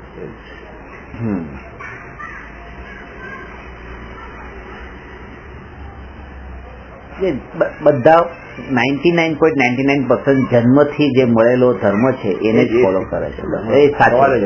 અને એ સંસ્કાર છોડાવવા એટલા અઘરા પડે કારણ કે જન્મજાત સંસ્કાર એ જે પડેલા છે એને કેમ છોડાવવા.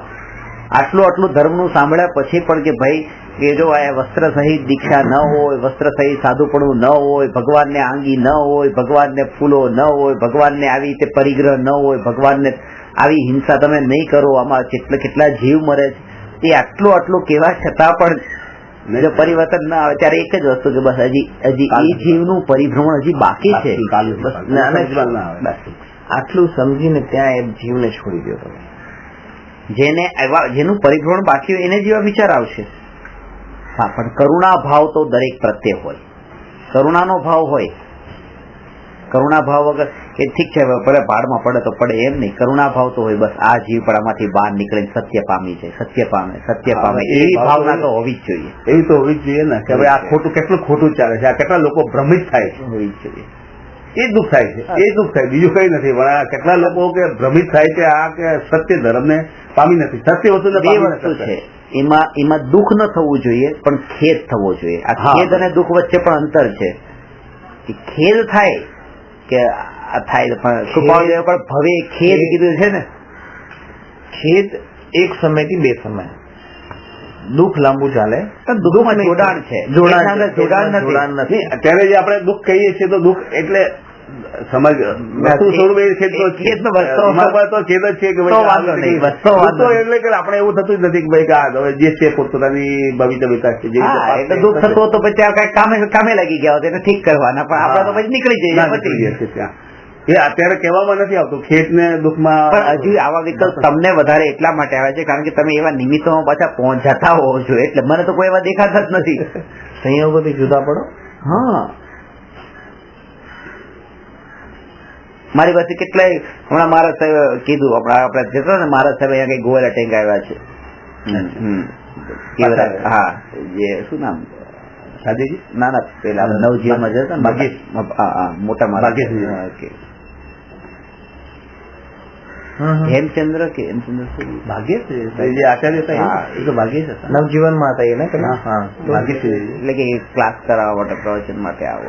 પણ હવે એમ કે આટલું કીધા પછી પણ કેટલું તમે થોડુંક તમારા પરિવર્તન લાવો. તમે શું લાવો છો કે તમે અંદરની હજી માન્યતામાં તો દ્રઢ ના દ્રઢ જ છો કે બસ આ જ સાચું છે, આ જ સાચું, આ જ સાચું.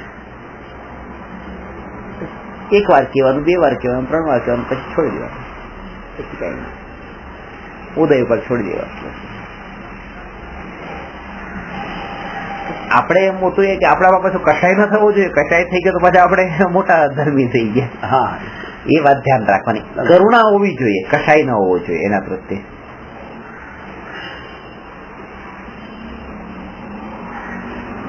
અને એ પણ અજ્ઞાનતાથી જ કરે છે ખરેખર. અજ્ઞાનતાથી તો જ કરે, અજ્ઞાનતાથી કરે છે. સમજ નથી અત્યારે તો કેવી રીતે કરે. બાપ દાદાએ શીખવાડ્યું હતું એટલે આવું કરે છે. બાપ દાદાએ પણ પોતે જ જાણતા નતા, પોતાને જે ખબર નથી એમને પણ પરંપરાથી જે મળ્યું એવું કર્યું. અને આ ધર્મ એક એવી વસ્તુ છે ને એમાં કોઈને કઈ પડી નથી. એમાં કોઈને કઈ પડી નથી. જેમાં પડી છે, જેના અંદર એને રસ છે ને એના અંદર બાપ દાદાની સાઈડમાં મૂકી દે છે. બાપ દાદા ધોતી પહેરતા હતા, માંડ જ પહેરવી, હું પેન્ટ શર્ટ પહેરીશ, કારણ કે એમાં એને ઇન્ટરેસ્ટ છે. બાપ દાદાની પરંપરા તોડી નાખવામાં કોઈ ફરક નથી પડતો. બાપ દાદા બળદ ગાડીમાં ચાલતા હતા, પણ હું મોટર ગાડીમાં ચાલીશ, પણ પરંપરા તોડી નાખી. ભલે તૂટવા દો. બાપ દાદા આ ધર્મને આવી રીતે પાછળના આમ ફૂલ લાવતા હતા, આ માંગી કરતા હતા, તો હું એ કરું આ નહીં કરું ના, એ અમે ન તોડીએ, કારણ કે એનાથી કઈ પડી નથી, એને રસ નથી. એ બધું તોડી દઈએ પણ આ નહીં તોડે. આ નહીં તોડે, કારણ કે એનો ઇન્ટરેસ્ટ જે છે ને, જે વસ્તુ મને સુખ એમ લાગે કે આ સુખ છે, તો એના અંદર તો એ બદલાવવા માટે તૈયાર થઈ જાય છે. જેમાં સુખ બુદ્ધિ નથી, જેમાં કઈ નથી, ચાલે છે તો ચાલવા દો બસ. આપણા બાપનું શું જાય બસ એવી રીતે અભિપ્રાય.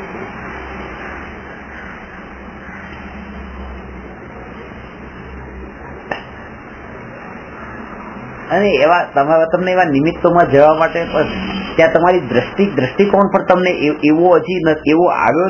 તમે જયારે કોઈ શિવની મૂર્તિ જોઈ અને તમને તરત એ જ મોમેન્ટે તમને એ ભાવ આવ્યો કે આ ભગવાનનું સ્વરૂપ નથી. કેમ કે ગળામાં સર્પ છે, હાથમાં ત્રિશૂળ છે, અને બાજુમાં પત્ની સ્ત્રી છે, અને એ રીતે આ જે સ્વરૂપ જોયું તો એમાં ભગવાનનું સ્વરૂપ નથી એવું લાગ્યું. મૂર્તિ જોતા જ કે આ ભગવાનનું સ્વરૂપ નથી. એવું જ સ્વરૂપ જ્યારે પ્રતિમા ઉપર આભૂષણ ને મુકુટ પહેરેલા હોય અને તમે એમ માનો કે આ મહાવીર ભગવાનની મૂર્તિ, ત્યાં તમને એવું લાગે છે કે આ ભગવાન નથી, જો એ જ પળે લાગી જાય કે આ ભગવાન નથી, તો સમજવું કે હવે તમને સમજ થઈ છે. ના, અત્યારે તો લાગે છે નથી, સ્વરૂપ નથી. આ તો પેલા દિવસે જે દિવસે હું એન્ટર થયો હતો તમારી જોડે, દિવસથી જ મને આ ભગવાનનું સ્વરૂપ તો પેલા મારા મનમાં હતું, ને હવે એ થપ્પો લાગી કે ના, વસ્તુ તો સ્વરૂપ સમજ્યા પછી. અત્યાર સુધી સમજ નથી, અત્યાર સુધી સમજ નથી, એ સમજથી હું માનતો હતો ભગવાન નથી, પણ અત્યારે સમજ આવી કે આ સ્વરૂપ તો નથી. ભગવાનનું સ્વરૂપ જે છે વિતરાગી છે, હું રાગી છું, મારી પાસે પરિગ્રહ છે, ભગવાન અપરિગ્રહી છે. એક મિત્ર છે કે જે બીડી નથી પીતો, એક બીડી પીવે છે, તો બીડી નથી પીતો એને આને કીધું તું બીડી પીવાનું છોડી દે, પણ એ છોડતો નથી. પણ આને શું કર્યું, બુદ્ધિ વાપરી કે આ તો મારે તો છોડવી નથી, પીવી જ છે, અને અમારે બેને પછી સાથે પણ રહેવું છે, શું કર્યું, દોસ્તી પણ રાખવી. એક કામ આને ચાલુ કરાવી દો. ખરેખર તો મારે ભગવાન જેવા ત્યાગી થયા ને એવું ત્યાગી મારે થવાનું હતું, પણ હું ત્યાગી તો થયો ને, ઉલટું શું કર્યું કે હું પરિગ્રહી રહ્યો. ભગવાને કીધું તમે મારા જેવા થોડા, તો ભગવાનને આપણા જેવા કરી નાખ્યા. ભગવાનને આપણા જેવા નતા કરવાના, આપણે ભગવાન જેવું થવાનું હતું. આખા ઊંધા થઈ ગયા કે ભગવાન તો પોતે વિતરાગી છે, પરિગ્રહ રહિત છે, એક પણ આભૂષણ નથી, મુકુટ નથી, મણી નથી. તમે સમૂહ શરણને એટલું શણગારો, લાખો કરોડો રૂપિયા ખર્ચી નાખો, મંદિરને શણગારો, ભગવાનની મૂર્તિને નહીં. સમોસરણમાં પણ એ જ હોય છે, ભગવાન ઉપર કોઈ નથી કરતું, ભગવાનને નથી હોતું. સમોસરણ વલ રત્ન જડિત હોય એ ચાલે.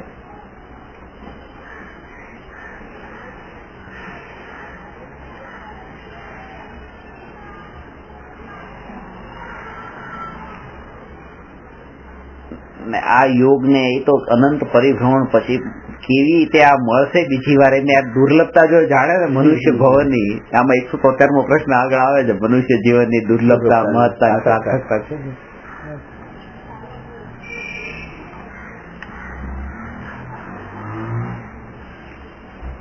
સદનિમિત્તો મારો પછી આવા નિમિત્તોમાં પણ તમે નહીં જાઓ. હવે તમારે જવું પડે છે એ વસ્તુ અલગ, પણ તમને અંદરમાં રુચિ ન હોવી જોઈએ છે. રુચિ તો નથી. આવું ગયો તો રુચિ વગર જ ગયો. મારે જવું પડે, ટિકિટ પણ મજબૂરી છે એમ લાગે. હવે બધા ગયા, ઘરના બધા ગયા એટલે જવું છે. ત્યાં જઈને પણ આનંદ ના થયો, એ વાત સાચી છે. હું તો અંતરની વાત નથી આનંદ થયો, નહીં મજા આવે. આ જેવી રીતે કષ્ટ થયો ને, એ કષ્ટ દર વખતે આવું પ્રશ્ન થતો હતો મનમાં, કેમ આવું થાય, કેમ લોકો સમજતા નથી, શું આમાં ધર્મ સમજ્યો? બસ આ પ્રશ્ન સતત ચાલ્યા કરે.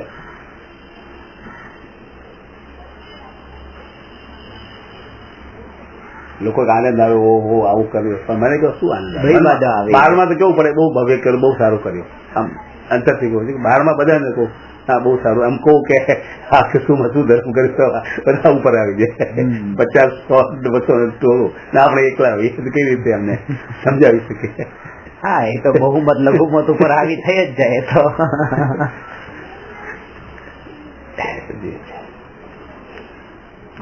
તો આપણને એમ થોડું થાય છે કે નહીં, આપણે એમાં ધર્મ નથી સમજતા. મને પાકો કરવો છે, હું તો એવી રીતે જ કરું છું. હું પાકો થાઉં ગમે તેમ કરીને, વિચારી કરીને, પણ હું પાકો થાઉં કે આ ધર્મ નથી, ધર્મનું સ્વરૂપ નથી. ધર્મ કરી શકું કે ના કરી એ વાત જુદી છે, પણ આ નથી એ સમજવું જરૂરી છે. તમારે દીક્ષા લેવી હોય અને તમને કપડાં પહેરીને તમે દીક્ષા પાડવા ઈચ્છો છો અને તમે નગરમાં આવવાની બધી કોઈ મર્યાદા નથી, ગમે એ રીતે તમે આવો જાઓ ને એવી દીક્ષા લેવાની તમને ઈચ્છા છે, અને એકને એવી ઈચ્છા છે કે મારે લગ્ન કરવા છે. હું તમારી દીક્ષા માટે સપોર્ટ કરવા જાઉં એના કરતા લગ્નમાં સપોર્ટ કરવા જાઉં એ વધારે બેટર છે. કેમ? કારણ કે તમારી દીક્ષામાં સપોર્ટ કરવા જાવ એમાં ગૃહિત મિથ્યાત્વ પોષાય છે. અહીંયા ગૃહિત મિથ્યાત્વ ખબર છે પાપ કરે છે, અહીંયા ધર્મ કરે છે ને, ખરેખર તો પાપ છે, પણ ધર્મ બુદ્ધિથી હું કરાવું છું મદદ. બસ બસ બસ એ ધર્મની બુદ્ધિથી જે કરીએ એટલે ખોટાને ખોટું જાણીને ખોટું કરે છે, તો એમાં હજી એટલું ખોટું નથી, પણ ખોટાને સાચું જાણીને પાછું એ ખોટું કરે છે. દારૂના પીઠા ઉપર જઈએ કે ગમે ત્યાં જઈએ તો ત્યાં ખબર છે કે આપણે ખોટું કરીએ છીએ, ખોટું આ હું ખોટું પાપ જ કરું છું, 100% દિમાગમાં છે. જે પણ કરે છે લે છે એમાં એવા ભાવ નથી કે થોડો ક્યાંક ત્યાગનો ભાવ તો છે. થોડો ત્યાગનો ભાવ હોય તો થોડા ત્યાગી પોતાને બતાવે, પણ પૂરા ત્યાગી નહીં બતાવે. પણ જે આપણી, હું મારી વાત કરું છું, જે કોઈ દીક્ષા લેવા જાય છે એમાં આપણે ભાગ ભજીએ છીએ, તો આપણે ડેફિનેટલી કે આ એક 5% જે ત્યાગી છે આની અહોભાવના આપણે કરીએ. હવે 5% ત્યાગી છે એ જૈનિઝમના અંદર એ કહે છે કે જે જીવની જે દશા હોય એ દશાથી ઊંચી દશા પોતાની માને છે ને મનાવે છે, એ પેલા એ જ મોટું ચીટિંગ છે, મોટો માયાચાર છે. 95% ખબર જ નથી એને.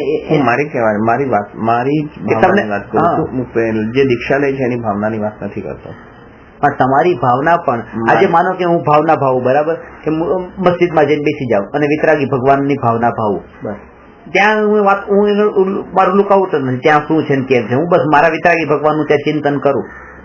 પણ કે અત્યારે તમારા ભાવો જે છે એ ભાવો નિમિત્તાધીન છે, અને તમે કેવામાં ભાવ ભાવ્યા છે એના ઉપરની મહત્વ છે.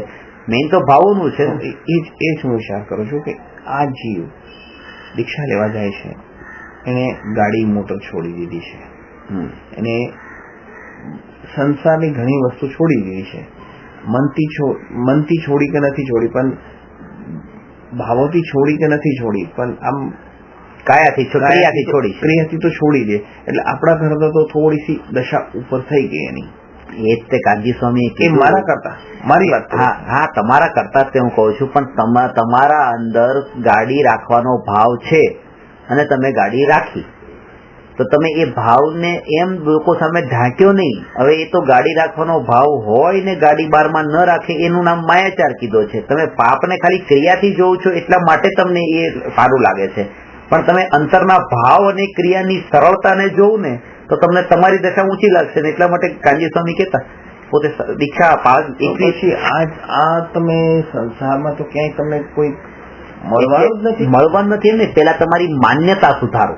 નહીં, ચારિત્ર સુધારવા કરતા માન્યતા સુધારો, અને માન્યતામાં પણ ચારિત્ર તો આપણું સુધર્યું જ નથી. અને પેલા માન્યતા સુધારવા માટે આપણને જોઈએ કે નહીં આ ચારિત્રથી છૂટો છે, ક્રિયાથી છૂટી છે, ખોટી માન્યતા નહીં. પણ ગમે હોય, પણ આવી વસ્તુ અંદરની ભાવના કોઈની ઓળખવા માટે તો અહીંયા જગતમાં કોઈ છે જ નહીં. ના, એવું અને નથી. આપણું જ્ઞાન પણ હું તમને નથી. એક વસ્તુ કહું કે સાચા ભગવાન અત્યારે આ જગતમાં નથી. આપણે અર્થ ઉપર, આ પૃથ્વી પર અત્યારે ભગવાન નથી. ભગવાન નથી એટલે એનો મતલબ એમ નહીં કે ભગવાનની આપણે શ્રદ્ધા નથી કરી શકતા. શાસ્ત્રોના અંદર ભગવાનનું સ્વરૂપ જે છે એ સ્વરૂપને જાણીને એની શ્રદ્ધા તો કરી શકીએ છીએ. જે વસ્તુની પ્રત્યક્ષ હાજરી ન હોય એની શ્રદ્ધા જ ન થઈ શકે એવું નથી. હવે એનો મતલબ એમ નહીં કે અત્યારે ભગવાન નથી તો હું ગમે એને થોડું પણ ભગવાન તરીકે માનીને બસ આટલા ગુણો તો છે એમ નહીં. થોડા ગુણોના કારણે પણ નહીં. બંને હવે અન્ય મતના અંદર જે માનો રામનું વર્ણન કર્યું છે તો રામમાં પણ કેવા કેવા ગુણો બતાવ્યા છે, રાવણના દુર્ગુણો કેવા બતાવ્યા છે, સીતાજીના ગુણો કેવા બતાવ્યા. એ રીતે જે એનું વર્ણન કરે છે એ વર્ણનના કારણે હું થોડા સારા ગુણોના કારણે ભગવાન તરીકે માની લઉં તો એ રામ મારા માટે પૂજ્ય નહીં. અને જેને 40 પૈસા ને 100 રૂપિયા માનવા એટલે ખોટી વસ્તુ છે. એ પેલા માન્યતા 40 ને 40 માનવા, હા બસ, તો ખોટું નથી. ખોટું નથી ને, ખોટું તો નથી. ઈ જ કહેવા માંગુ છું. તો ખોટું નથી, બિલકુલ નથી. આ 5 પૈસા છે ને, 5 પૈસા ને 5 પૈસા તો સુધી તો માનો એ ખોટું 5 નથી. પૈસા ને 5 પૈસા માનવા બિલકુલ ખોટું નથી. આની અનુમોદના કરો તો ખોટી. હા બસ, આની અનુમોદના ખોટી નથી. પણ ત્યાં 5 ને 5 તરીકે નથી મનાતું, ત્યાં 5 ને 100 તરીકે મનાયા છે. એ બીજા લોકોની વાત નહીં, હું મારી વાત કરું. પણ તમે એની અનુમોદના કરો છો ને. આજે હું ગમે તે કરતો એમ ને, પણ તમારી અનુમોદના તો એવા રૂપની થઈ ગઈ. તમારી અનુમોદના ત્યાં તમે કરો છો ત્યારે તમે એવા રૂપે જ કરો છો. તમારા ભાવ ભલે સારા છે. આપણે કેવી રીતે અડધા સાધુ માની શકીએ એમને? હા. મને એક બતાવો, જે સ્વરૂપ પૂરું છે, કેળું પૂરું છે, તો હવે અડધું કેળું આમ કેવી રીતે હોય એને કેળાનું સ્વરૂપ માની લો. તમે કેવી રીતે માની લો? જેમ કેળું છે જ નહીં કે સેવ છે જ નહીં, સેવનું સ્વરૂપ કેવી રીતે? તમે કે અડધું તો આ સેવ જેવું દેખાય છે એટલે કે આપણે આને સેવ માની લઈએ. આપણે અડધા સાધુ જેવા દેખાય છે એટલે આપણે સાધુ માની લઈએ, ત્યારે અમને પ્રણામ કરી લઈએ. સાધુનું બે વસ્તુ હોય છે. એક સદાચાર હોય છે કે આ 5% સદાચારમાં જાય, 10% સદાચારમાં જાય, 15% સદાચારમાં જાય, અને 100% એ સાધુના ગુણોમાં જાય. તો એક સદાચારના લક્ષણો હોય છે અને એક સાધુના લક્ષણો હોય છે. તો જ્યારે તમે એ સાધુના લક્ષણો ત્યાં બતાવવામાં આવતા હોય અને તમે એને સદાચાર તરીકે માનો છો, દુનિયાને નથી દેખાતું. દુનિયા તો આજે મારા જેવો વ્યક્તિ એવી રીતે આ માનો સદાચાર પણ માનો 5% જે પાડતા ત્યાં જઈને હું એવી રીતે સાધુ તરીકે પોતાને બતાવતા ત્યાં જઈને પ્રેઝન્ટ થાવ તો મારી પાછળ માનવા વાળા બીજા હજારો લોકો હોય તો હજારો લોકો પણ માનશે કે ના બરાબર છે, આ વાત સાચી છે. હવે એ લોકોને અમારી માન્યતાની નથી ખબર, ખોટું જ થઈ જાય. એટલે ઘણી વખત હું એટલો કંટ્રોલ રાખી શકું છું કે માનો કે હું અહીંયા માનો મસ્જિદમાં જાઉં છું તો અહીંયા મારી પાસે જોવા વાળા હજારો લોકો છે, એ લોકોને એમ લાગશે ચલો ઠીક જવામાં વાંધો નથી. હું ફોરેનના અંદર મસ્જિદમાં જાઉં છું, અહીંયા નથી જતો, કારણ કે ત્યાં કોઈ એવું જોવા વાળા નથી. ત્યાં મારી પાછળ ફોલો કરવા વાળા બીજા કેટલાય છે કે જે મારા કારણે બીજાની માન્યતા ઉપર પણ પ્રભાવ ન પડવો જોઈએ.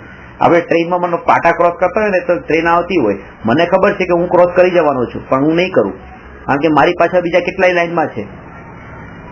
એ તો બસ આ દોડી ગયો તો હું દોડી જાઉં, હું રોકાઈ જાઉં જેથી કરીને આ બધાને પણ હું રોકી શકું. ભાવના તો એવી આમાં એવું થયા સાહેબ કે બાપા જાય છે તો બાપા કયા ભાવના જે ખબર છે, બાપા 5% જોઈએ છે એમાં, પણ બેટાને ખબર નથી કે 5% જોઈએ કે 50% કે 100% જોઈએ. એમને હાથ જોડ્યા એટલે મારે વંદન કરવાનું. કાંજી સ્વામી ત્યાં જ થઈ 24મા વર્ષે દીક્ષા લીધી અને 45 વર્ષ સુધી દીક્ષા પાળી, એટલે 21 વર્ષની દીક્ષા સ્થાનકવાસી સંપ્રદાયમાં પાળી મહારાજ સાહેબ તરીકેની. હવે 45મા વર્ષે એમણે દીક્ષા છોડી દીધી. જયારે ખબર પડી કે સાધુનું સ્વરૂપ આ નથી, દોરા માત્રનો પણ પરિગ્રહ ન હોય તો એ સાધુ, એ દીક્ષા છોડો, હવે મોપત્તીનો ત્યાગ કર્યો. હવે વાત ખાસ સમજ જોઈએ કે લોકો એમ કીધું કે સાધુમાંથી ગ્રહસ્થમાં આવી ગયા, એમનું ચારિત્ર નીચું પડ્યું, ચારિત્ર નીચું પડ્યું. પણ હવે તમે મને બતાવો કે પોતાની દશા જે સાધુની બતાવતા હતા પેલા 21 વર્ષ સુધી બતાવી અને સાધુની દશા હતી નહીં, અને લોકો સામે સ્વીકાર કરી લેવો 45મા વર્ષે કે મારી દશા સાધુની નથી, હું ગ્રહસ્થ છું, તો એ જે 21 વર્ષનો જે માયાચાર હતો એ છોડી દેવો, એ દશા ઉપર આવી કે દશા નીચે ગઈ? એ તો ઊંચી દશામાં આવ્યા ને. બરોબર છે કે આટલે માયાના એ વાત કોની થઈ? જેની દ્રષ્ટિ કાયા ઉપર છે ને ક્રિયા ઉપર છે એના માટે દશા એ નીચે પડી ગયા, અને જેની દ્રષ્ટિ ભાવો ઉપર છે એના માટે એ ઉપર આવ્યા છે. બરોબર ને? હા, હું એ જ કહેવા માંગુ છું કે આપણું જ્ઞાન એટલું નથી કે સામેવાળાના ભાવ. પણ એટલું તો છે ને કે 28 મૂળગુણોને જોઈ શકીએ, એટલું તો જ્ઞાન તમારામાં પણ છે. 28 મૂળગુણોની ખબર પણ તમને પડી શકે છે. બહારના લક્ષણો તો આજે માનો કે તમે દીક્ષા લઈ રહ્યા છો, બરાબર છે, હું સપોર્ટ પૂરો કરું, પણ 28 મૂળગુણો તો બહારમાં મને દેખાવા જોઈએ ને. અરે એક ભાવલિંગી સાધુ અને એક પહેલા ગુણસ્થાન વાળા સાધુ જે આત્મજ્ઞાન પણ નથી પામ્યા, ખાલી બહારથી દીક્ષા લીધી છે, પણ ભાવલિંગી સાધુ હોય અને એક દ્રવ્યલિંગી સાધુ હોય પહેલા ગુણસ્થાન વાળા, એક છઠ્ઠા ગુણસ્થાનમાં છે, બંને વિહાર કરી રહ્યા છે, એકબીજાને આમને સામને મળ્યા, તો છઠ્ઠા ગુણસ્થાન વાળા સાધુ 3 કસાઈ ચોકડીનો અભાવ છે, કુંદકુંદાચાર્યને એ લેવલના ગુણસ્થાનની વાત કરું છું, અને એક આ મિથ્યા દ્રષ્ટિ જયારે પહેલી વાર મળે છે ત્યારે છઠ્ઠા ગુણસ્થાન વતી સાધુ 2 હાથ જોડીને વિનય કરે છે. આ સાધુનો ખબર નથી, પણ આ બહારનું જે રૂપ છે ને એ તો પરફેક્ટ દેખાણું છે. આ છઠ્ઠા 7મા ગુણસ્થાન વતી સાધુ એના જેવું હવે બેસશે, બંને ચર્ચા કરશે, અને એ ચર્ચાના અંદર પછી ખબર પડે કે આ જીવની દશા આ છે, તો ત્યાં શું કરશે? ત્યાં પછી હાથ જોડવાનો જે ભાવ છે ને એ બંધ થઈ જશે, અને ખબર પડશે આ હજી અધૂરી દશામાં છે. ત્યારે એ હાથ એનું ઝૂકવાનું થોડું વધશે અને અહીંયા ભાવ બદલાઈ જશે, અહીંયા આશીર્વાદનો ભાવ થઈ જશે. ફર્સ્ટ મિટિંગના અંદર આ જ ભાવ હોય બંનેનો, પછી જેમ જેમ જેમ જેમ આગળ વધે એટલે એક બાજુથી આશીર્વાદ વધવા માંડે, બીજી બાજુથી વિનય વધવા માંડે. બરોબર ને? પણ પેલા બહારનું રૂપ તો પરફેક્ટ દેખાવું જોઈએ. બરોબર. તો બહારના રૂપને આપણે એકવાર નમસ્કાર કરવો જ જોઈએ. બહારનું રૂપ પણ પરફેક્ટ હોય તો, પણ બહારનું રૂપે તે 28 મૂળગુણ એના પછી અધૂરા ન ચાલે. એ વાત તમે ખાસ 12માં તો પૂરેપૂરા જોઈએ, પછી 12માં એક હોય તો ચલો ઠીક છે, એક ન કરી લો, બાકીના તો દેખાઈ રહ્યા છે ને બાકીના નથી, એ દેખાઈ રહ્યું છે. સર એક ક્વેશ્ચન છે મારા અહીંયા. 12ના ગુણો તો 28 ક્વેશ્ચન છે, અને 12ના રૂપ જોયા નહીં, એમને મેં વંદન કર્યું નહીં, સમજો કે મને નહીં ખબર કે આ પરફેક્ટ 28 મૂળગુણ વાળા છે, બરાબર છે. એના કરતા મેં જોયા વગર કે આમના 28 છે એમને વંદન કરું, તો એના કરતા કઈ દશા સારી? કે જ્યાં સુધી હું એમને સ્ક્રીનિંગ નહીં કરી શકું કે એક્સરે નહીં આવે, પહેલા મોમેન્ટે તો 28 મૂળગુણોનું પાલન તમારા નજર દેખાય ના દેખાય તો નહીં કરવાનું. એના કરતા જે મળ્યો સામે એ બધાને પેન્ડિંગ રાખવાની. હા, બસ બરાબર. એ ફાઇલ પેન્ડિંગ રાખવાની. પણ આમાં ત્યાં ઓછા તો નીચે નથી પડતા કે આપણે કે અમને સાધુ જેવા દેખાય છે, મેં અમને વંદન કર્યા નહીં, ને ત્યાં આપણને લાગે છે કે સાધુ જેવા ન ચાલે. હા, જેવા ના ચાલે. સાધુનું સ્વરૂપ જે છે, એટલે મેં એક જ વાક્ય તમે કીધું કે સાધુ એટલા સસ્તા હોતા નથી. બરાબર. મુંબઈ જેવી મોહમયી નગરીમાં ફ્લેટ થી નીચે ઉતરતા તમને સાધુ મળી જાય, ગલી ગલીના અંદર સાધુ મળી જાય. ચોથા કાળમાં પણ આવા સાધુ મળતા નતા સસ્તા. તો એનો મતલબ એ કે ઇઝીલી અવેલેબલ તો આ કાળમાં થઈ ગયા, તો આ કાળ વધારે સારો આવો કેવો જોઈએ કે જે કાળમાં સાધુ આટલા સરળતાથી મળે. હવે કળિયુગ તો એટલે કીધો છે કે દુર્લભ થઈ ગયા સાધુ, તો પછી આજે ઇઝી અવેલેબલ શું છે? શું છે? સાધુ નથી પછી. કે સાધુ તો ચોથા કાળની જેમ જેમ કાળ નીચે જશે એમ એમ દુર્લભતા વધતી જશે. તો ચોથા કાળમાં તે ભરત ચક્રવર્તીને પોતે એવી રીતે મહેલમાંથી બહાર નીકળીને શોધવા ફરતા કે ક્યારે સાધુનું હું શોધું ને ક્યારે મારે ત્યાં આહાર માટે પધારું, પધરામણી કરું અને એવી રીતે આહાર આપું પછી હું આહાર લઉં. એક અત્યારના આ કાળના સાધુનું સ્વરૂપ આ હોય છે. હવે તમે એક સદાચારને તમે લેતા હો કે આટલું તો પાળે છે, મારા કરતા તો બેટર છે, તો એ મારા કરતા બેટર છે. આ એક પોઈન્ટ, ખાલી એક પોઈન્ટ થી કામ નથી ચાલતું. કે બીજો પોઈન્ટ એ કે અંતરની દશા એ પ્રગટ થયા પહેલા જ બધાને એમ કહી દે છે કે આ હું સાધુ છું. નહીં, એની વાત છે કે હું કહે છે હું સાધુ છું, તો પણ આ પણ એની જ વાત છે, પછી પાળે છે એની જ વાત છે. તમારી વાત ક્યાં છે? હું તો મારી જ વાત કરું છું કે મારા કરતા દશા ક્રિયાથી તો છે વધારે. આપણે તો જયારે ભાવનાથી છૂટે પછી ક્રિયામાં આવે. એ તો એ જ કે સમ્યક દર્શનની પ્રાપ્તિ માટે પોતાના. મારો એક સવાલ સાહેબ. હા, બોલો ને. ભાવનાથી છૂટે ત્યારે ક્રિયામાં આવે છે, અને જયારે આપણી દશા એવી નથી કે કોઈના ભાવ ઓળખી શકીએ. હા, એ સામેનો જીવ ક્રિયામાં છે એટલે આપણે આ પણ નિર્ણય નહીં કરી શકીએ કે આ ભાવથી છૂટેલો છે. અને જેની દશા એવી નથી ને કે જે બીજાના ભાવને ઓળખી શકે, એની દશા એવી પણ નથી હોતી કે આત્મા પામી શકે, ધર્મ કરી શકે. એની દશા એવી તો હોવી જ જોઈએ. એને સત્ય અસત્યનો ભેદ તો ખબર હોવો જ જોઈએ, તો જે ધર્મ પામી શકશે, નહીં તો નહીં પામી શકે. નહીં તો એ મૂળતા કહેવાય જશે. બધું સાચું, આ સાચું ને આ સાચું, તમે સાચા તમે સાચા, બધા સાચા, એમ નહીં. અહીંયા તો છે વ્યવહાર સાચો, નિશ્ચય સાચો, બે અપનાવો, એમ નહીં. વ્યવહાર તો ખોટો જ, નિશ્ચય જ સાચો. અપનાજો તો નિશ્ચય જ છે, વ્યવહાર તો કરવા જેવો. પણ જયારે આપણી દશા નથી ત્યાં સુધી વ્યવહાર વચ્ચે આવે, પણ વ્યવહાર છોડવા જેવો છે નહીં. ડેફિનેટલી વ્યવહાર, પણ આ ભૂમિકામાં આપણી ભૂમિકા, પણ એ વ્યવહાર પર કોનો વ્યવહાર કીધો છે? સાચા દેવશાસ્ત્ર ગુરુનો. તમે જો મહાવીર ભગવાનને તમે વંદન કરો છો, એનો મતલબ કે તમે ભગવાનને વંદન નથી કર્યા, કારણ કે તમારે મહાવીરને નમસ્કાર કર્યા છે, પાર્શનાથને નમસ્કાર કર્યા છે, તમે એકને નમસ્કાર કર્યા છે. જયારે ભગવાનને નમસ્કાર કરો ત્યારે ભગવાનનું પદ જે છે એ વિતરાગ સ્વરૂપ, એ નમસ્કાર કરવાના છે. એવી રીતે તમે વ્યક્તિને નમસ્કાર કરો ત્યારે તમે સ્વરૂપને નમસ્કાર નહીં કરી શકો. સ્વરૂપના અંદર તો પૂર્ણતા છે, સ્વરૂપમાં અધૂરાપણું નથી. હવે એ ભેદ કેમ પાડે? જો કે પૂરેપૂરી વિતરાગતા હોય તો એ દેવનું પદ, અને આંશિક વિતરાગતા હોય ને પૂરા મહાવ્રતનું પાલન થતું હોય, મૂળગુણનું પાલન થતું હોય તો એ ગુરુનું પદ, એ આચાર્ય ઉપાધ્યાય સાધુનું પદ, આ અરિહંત સિદ્ધનું પદ. હવે એ અહીંયા જેમ થોડા પણ માનો કે સર્વજ્ઞ ભગવાન છે, લોકાલોકને જાણે, પણ 2-5 વસ્તુને ન જાણે તો જેટલું જાણે છે એના કારણે તો આપણે એને એટલા તો જ્ઞાની કહીએ કે ન ચાલે. સર્વજ્ઞના અંદર જેમ પૂર્ણતા જોઈએ છે એ રીતે સાધુના 28 મૂળગુણોમાં પણ પૂર્ણતા જોઈએ, તો એને સાધુનું સ્વરૂપ કહેવાય. સાધુનું સ્વરૂપ કેવી રીતે કહો તમે?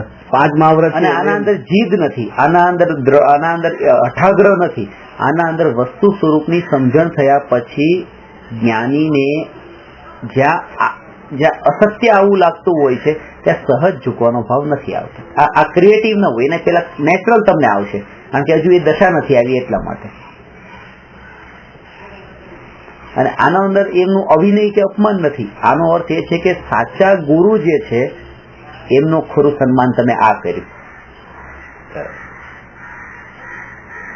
ખોટાને સાચા માનીએ છીએ ત્યારે સાચાનો અવિનય કરીએ છીએ, એ તો આપણને ખબર જ નથી પડતી.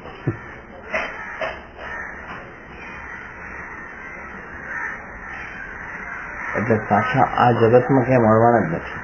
સાચા શાસ્ત્રોમાં મળવાના છે, અને એમાંથી શ્રદ્ધા કરી નાખવાની છે. શ્રદ્ધા કરવા માટે એને ડાયરેક્ટલી મળવું જરૂરી નથી, વિજન જરૂરી નથી. જેમ ભગવાનનું વિજન જરૂરી નથી, બસ મૂર્તિને જોઈને તમે તો સ્વરૂપને નમસ્કાર કરો છો ને એટલા માટે. અને એ પણ તમારો ભ્રમ છે કે આ કાળમાં મળવા. તમે હજી એ પ્રકારની કોશિશ જ નથી કરી, કારણ કે ઇઝી મળી જતા હોય તો કોશિશ શું કામ કરો? તમે શું કહેવા? તમને કહે મળી જાય છે મોબાઈલ, પછી તમે દૂર શું કામ જાઓ? હવે જયારે ખબર પડે કે આ સાધુ નથી તો લાવ હવે હું થોડો દૂર જાઉં.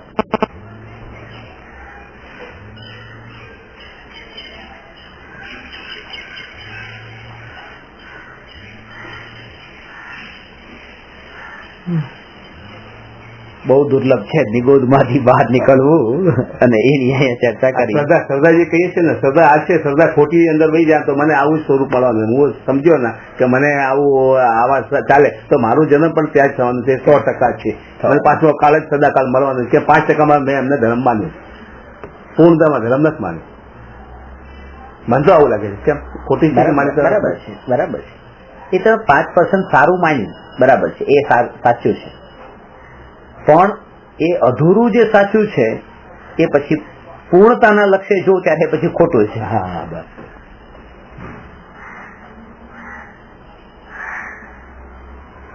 આમ કોઈમાં 10 ગુણ છે એ પૂર્ણતા, 10 માંથી 1 ગુણ કોઈમાં હોય છે તો અપૂર્ણતા.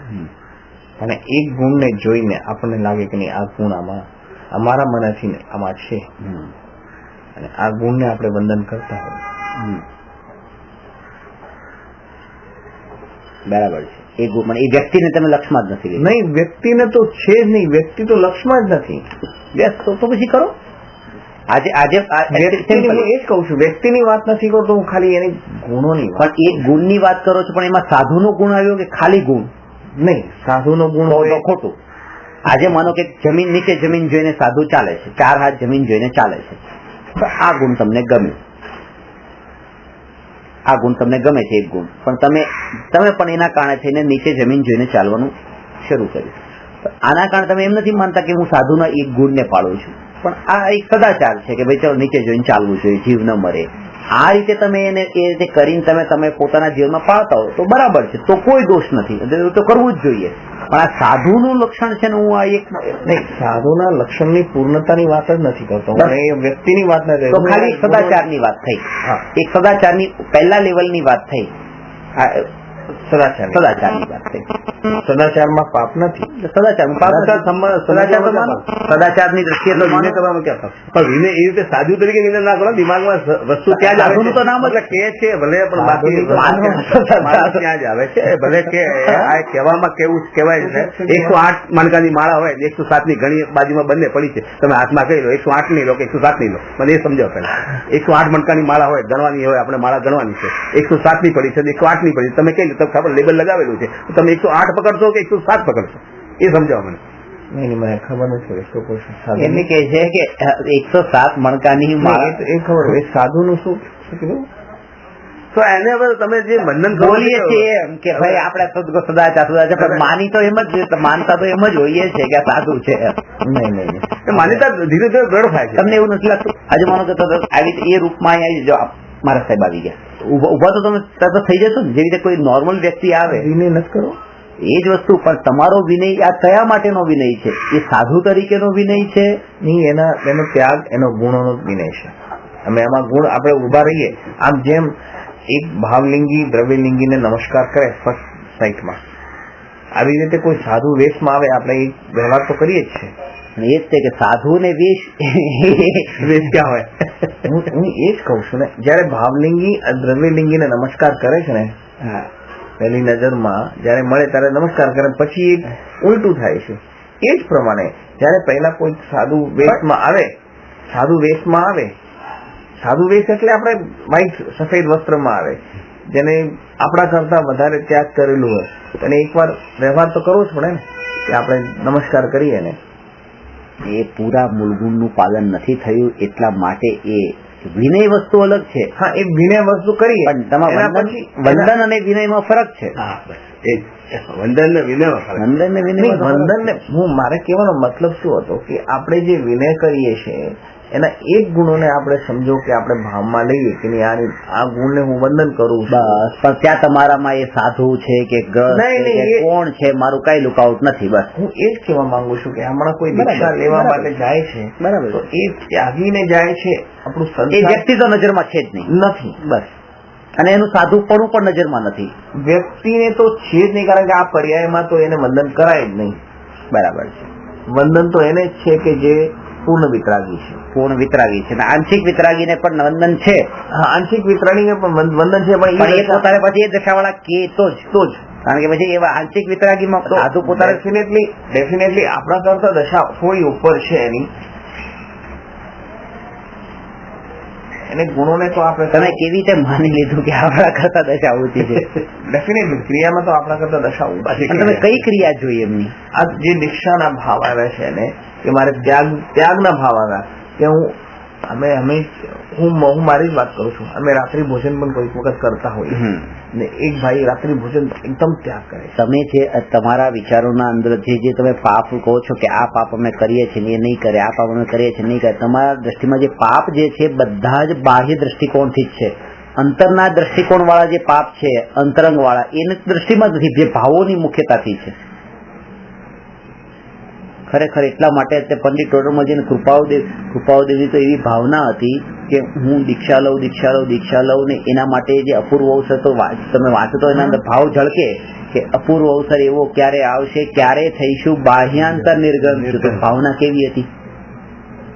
બહારથી બંધ, બાહ્ય અને અંતર બંનેથી, બાહ્ય અને અંતર બંનેથી અપરિગ રહી હોય તો કેમ ન થઈ ગયા કે નહીં?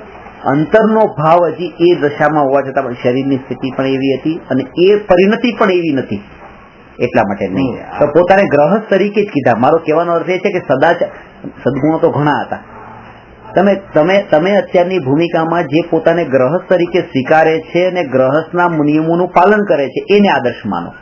હા બસ કે કૃપાળુદેવ ગ્રહસ્થ હતા, હા એમના સદાચારના નિયમો પણ જોશો તો અત્યારના તમે જે સાધુ માનો છો એમાં પણ સદાચાર્ય નથી.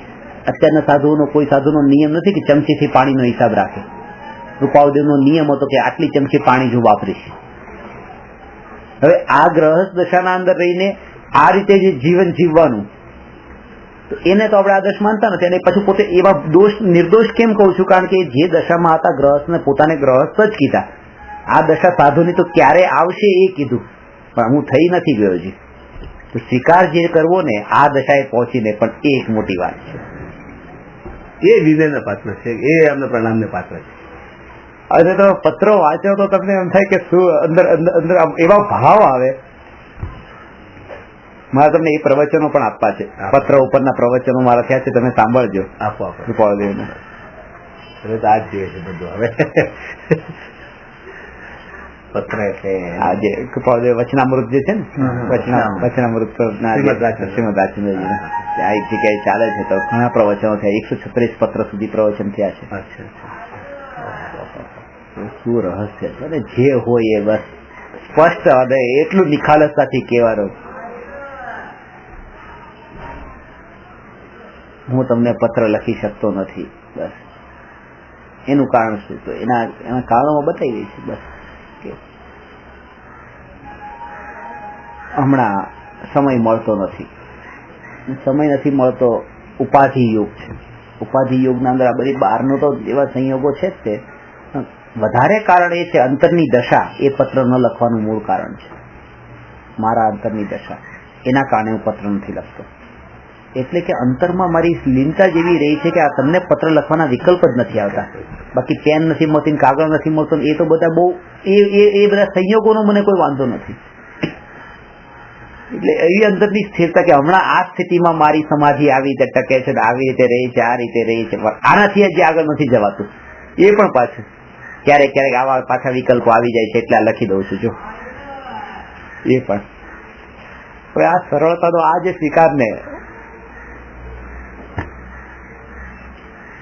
મુક્તિદર્શન વિજયજી છે ને આત્મસિદ્ધિ અનુશીલનના અંદર જે લખે ને ત્યારે એમાં એક વાક્ય ખાસ લખાયું હતું કે લખો કે કૃપાળુદેવે ગ્રહસ્થ દશામાં રહીને જે કાર્ય કર્યું એવું કાર્ય આજના દ્રવ્યલિંગી સાધુઓ પણ કરી શકતા નથી.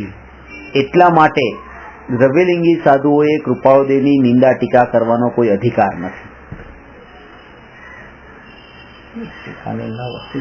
એટલે મેઇન વસ્તુ એ કે એમણે એ જે કાર્ય કર્યું એવું કાર્ય આ નથી કરી શક્યા એમ.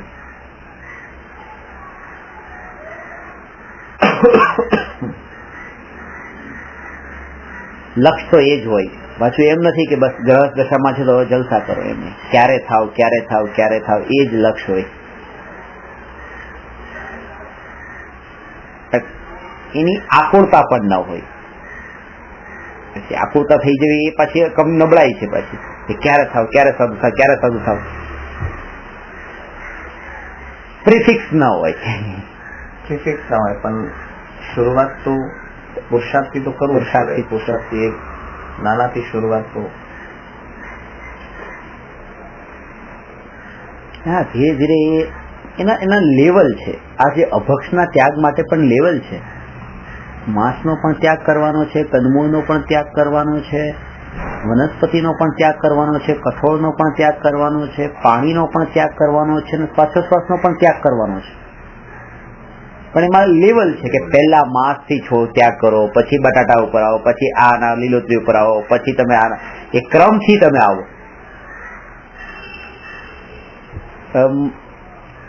કંદમૂળ નથી ખાતા તો માંસ ખાતા હોય તો કે એ ક્રમ બરાબર નથી. તો એવી રીતે ક્રમથી આવવાનું છે. તો ત્યાગમાં પણ તમારો ક્રમ હોવો જોઈએ કે તમે ત્યાગી તો થઈ ગયા, રાત્રિ ભોજન છોડી દીધું, પણ ત્યાં દુકાનમાં વસ્તુ વેચે છે તો કોટન નામે તમે પોલિસ્ટર વેચી દીધું અને બસ કહી દીધું કે આ કોટન છે. તમારી નીતિ તો છે નહીં. અને આ તો પેલા ન્યાયથી જીવો, નીતિથી જીવો અને પછી અભક્ષ છોડો. એને ત્રીજા નંબરે કીધું છે. અન્યાય પેલા છોડો, પેલા અન્યાય છોડો, પછી અનીતિ છોડો અને પછી અભક્ષ છોડો. આ 3 વાક્ય, 3 શબ્દ છે. અન્યાય, અનીતિ અને અભક્ષ, એ પણ આમાં છે. અન્યાય કોઈ સાથે ન કરો, અનીતિથી જીવન ન જીવો અને અભક્ષનું ભક્ષણ ન કરો. હવે આપણે ઊંધાથી શરૂઆત કરીએ છીએ કે શું છોડવું ખાવાનું, પેલા એ બતાવો. આને તો ટચે નથી ખબર, ટચે નથી કરતા હજી સુધી નથી થયો. આગળ આપણા પ્રશ્નોમાં પણ આવે છે 3.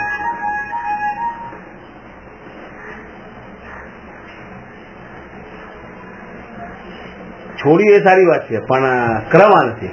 ક્રમ આ હોય. થોડી વાર સારી વાત છે, બરાબર, સમજ નથી, ટચ કરતા જન્મથી નથી મળ્યો એ વાત જુદી છે, પણ ક્રમ આવી રીતે જ છે. તમે ખાતા હો એટલે આ એના જેવું થયું. આ નથી છોડી એના માટે પહેલે ચાલુ એ પણ નથી, એવું પણ નથી. આ નથી છોડી એટલે આ નહીં ક્રમથી કરવા જઈએ, પણ જેટલું થાય છે. પણ એના અંદર તમને જેટલું એમાં તમને એક વસ્તુ બતાવવું, જેટલું થાય કે આજે ઉપવાસ કર્યો કાલે માંસથી પારણું કર્યું, એના કરતા ભાઈ ઉપવાસ નહીં કરો. નહીં, પણ તમે અભક્ષ નથી કરતા, રાત્રિ ભોજન નથી કરતા, અને સર્વન્ટને નોકરને કીધું કે તું ટિફિન લઈને આવ, ટિફિન લઈને મોડો આવ્યો, તમે એને એવો વરસાદ કર્યો ગાળોનો ને ગમે તો એ તમે તમારામાં પહેલા તમે એ અન્યાય, આવો અન્યાય કરો છો એની સાથે તમે, એ શું પોતે કરે. તો પહેલી વસ્તુ એના કરતા તમે રાત્રે જમી લો, પણ આવો અન્યાય ન કરો. કેમ? ક્રમ એ રીતના ક્રમની વાત છે કે એ તમારું અભક્ષ છૂટવું બહુ સારી વાત છે, પણ અભક્ષ ના છૂટવાની સાથે જો કંકાસ પાછો થતો હોય તો એ બરાબર નથી. એટલે પેલા એનાથી નિવૃત્ત થવાનું. ક્રમમાં ઘણી વસ્તુ ગોઠા થાય, ક્રમમાં જ ગોઠા થાય છે. આ બધું સિલેબસ આખો ક્રમથી, એટલે આને પણ જ ખરેખર છે. આ ક્રમ વગર બધું આડું ઓળું ગમે તેમ થાય ને. હા, બધું આડી ધડ કરીએ છીએ. કોણ આમાં થોડુંક આમાંથી લીધું, થોડું આમાંથી થોડું આમાંથી લીધું, આ બધું આમ સદાચાર સમજાવી લીધું કે આ સદાચાર છે. એકચ્યુઅલમાં છે આ જ મોટા મોટું અક્રમ. અક્રમ શું કે પેલા ગુણસ્થાનમાં છે, સમ્યક દર્શન પામ્યા નથી, આત્મા શરીરનો ભેદ થયો નથી, ચોથું ગુણસ્થાન આવ્યું નથી, અણુવ્રત લીધા થઈ, સીધા જ પહેલા ગુણસ્થાનમાં સીધા સાધુ દીક્ષા લઈ લે. અરે તેના ક્રમ હોય છે. પહેલા ગુણસ્થાનથી ચોથા ગુણસ્થાનમાં, ચોથાથી પાંચમામાં, પાંચમાંથી છઠ્ઠા સાતમામાં. એ આ જ મોટો અક્રમ થયો ને. પછી આપણે કહે કે અમને એમના ગુણોને આપણે કરી કેવી રીતે એમના ગુણને તમારા કેવી રીતે આવે? પહેલી વાર તમને એમના ગુણ જ ક્યાંથી તમને ખ્યાલ આવે? કરતા પણ વધી જશે દીક્ષા એવી રીતે. કેમ? કારણ કે અત્યારે તો ખાલી ઘરના અંદર છે ને પોતાના માનો ભાઈ બેન દીકરા દીકરીને એને માનો ઘરનું પૂરું પરિવાર પૂરતું માનો 5-10 જણાનું તે સંભાળવાનું થતું હતું. પોતે હેડ ઓફ ધ ફેમિલી છે તો અત્યારે એ સંભાળે છે, બસ આ બધું મારાથી ચાલે છે, હું 10 જણાનું હું રાખું છું, તો એને રાખું છું, એની રક્ષા હું કરું છું, એનું જ કરતા પણ હું માન્યું. દીક્ષા લઈ લીધા પછી બધા કીડી મકોડા જે જોઈને ચાલે, બસ આ બધા જીવને હું બચાવું છું, આ બધા જીવની રક્ષા હું કરું છું. મોટો રક્ષક થઈ ગયો. એટલે સમયસારમાં લખ્યું છે આ સાધુ પછી વિષ્ણુનો રોલ કરે છે કે બ્રહ્મા જગતને ઉત્પન્ન કરે છે, વિષ્ણુ જગતની રક્ષા કરે છે, અને મહેશ જગતનો નાશ કરે છે. આ એમ માને છે બસ હું વિષ્ણુ છું, હું રક્ષા કરનાર. બ્રહ્મા ને મહેશ નથી માનતો, પણ વિષ્ણુ તો માનવા માંડે છે કારણ કે રક્ષા કરે છે. બહુ સમજવા. એટલા માટે સમ્યક દર્શન જો પામેલો હશે ને તો પહેલાથી માનતો હશે હું કઈ કરતો જ નથી, અને પછી એ જો દીક્ષા પાડે તો એ સહજ પડાય. ત્યાં કરતા પણ નહીં પોસાય એનું. ગુણસ્થાનના ક્રમ પણ ન હોય.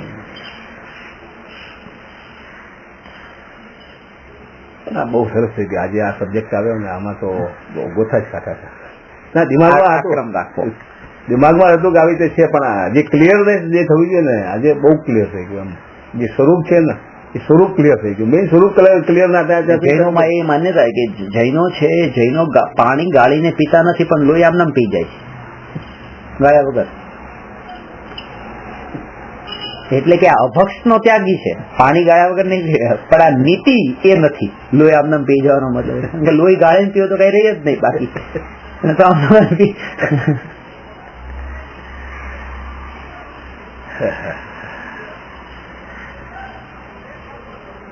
ઘણી વખત માનો કે આમ ટેક્સી ના આવવાનો કે 19 રૂપિયા થયા હોય ને 20 ની નોટ આપીએ ને રૂપિયો ના આપે તો આમ માનો એમ કેમ આજે હમણાં આપશે એનો વેઇટ કરીએ. ત્યાં એમ નહીં 1 રૂપિયો છોડી દઈએ.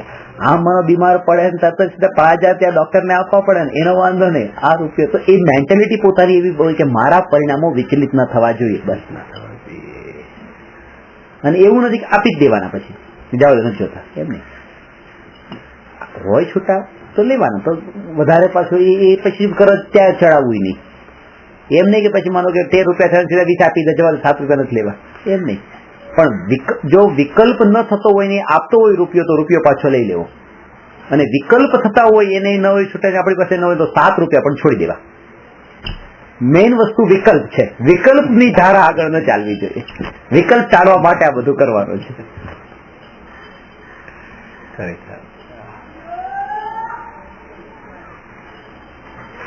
વિકલ્પ માટે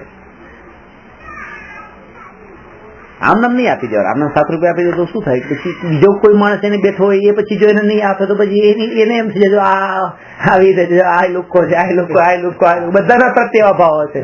પેલો માણસ હતો એ બહુ સારો હતો, એને કેટલા દિવસભર વિકલ્પ રહેશે. એટલે ન છૂટા નીકળે તો આપવા, બાકી આમનામ આપી જ નહીં. એની એ નીતિ 2 પ્રકારની છે.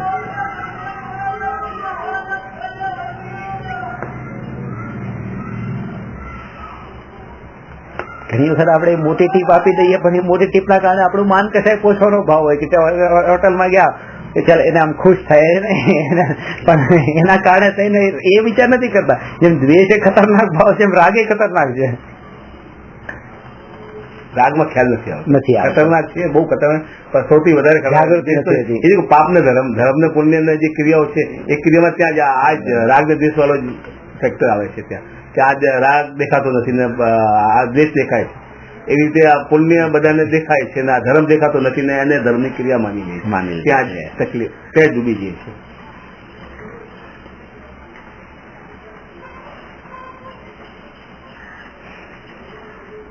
એટલે દરેક સમયે આ વિકલ્પોની જાગૃતિ રાખવાની.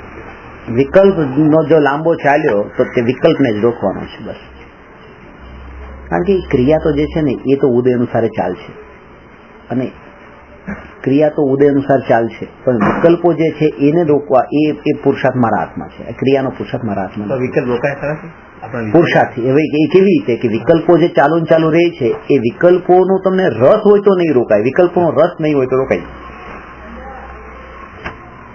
વિકલ્પ એક બાજુ છે અને એક બાજુ આત્મા છે. આત્માની મહિમા જેને વધારે હશે એને આ વિકલ્પો એટલા ખંડ રૂપ લાગશે. એક સમયનો એક વિકલ્પ, બીજા સમયનો બીજો વિકલ્પ, ત્રીજા સમયનો ત્રીજો વિકલ્પ. અને આત્મા અનાદિ અનંત એક, તો અનાદિ અનંતની બરાબરીમાં એક સમય જેનું અસ્તિત્વ એ અનંત ઘણું નબળું થયું ને, તો એક સમયનો વિકલ્પ આત્માની બરાબરીમાં અનંત ઘણો નબળો છે. તો એ વિકલ્પ ઉપર પછી દ્રષ્ટિ શા માટે કરવી? તરત જ એ દ્રષ્ટિ આત્મા ઉપર રાખવી. એ જ હોય કે આના કરવાથી ફાયદો, આની જાગૃતિ.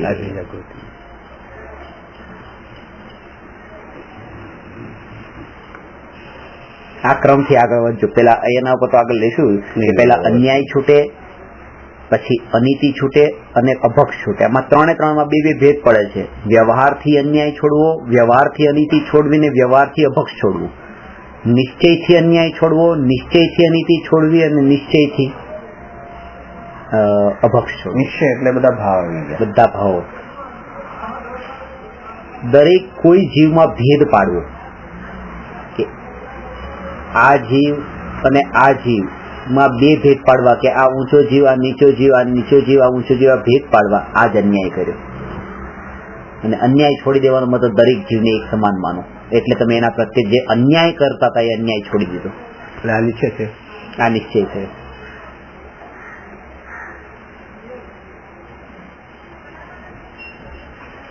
પર્યાય સંયોગથી રહિત એને જો.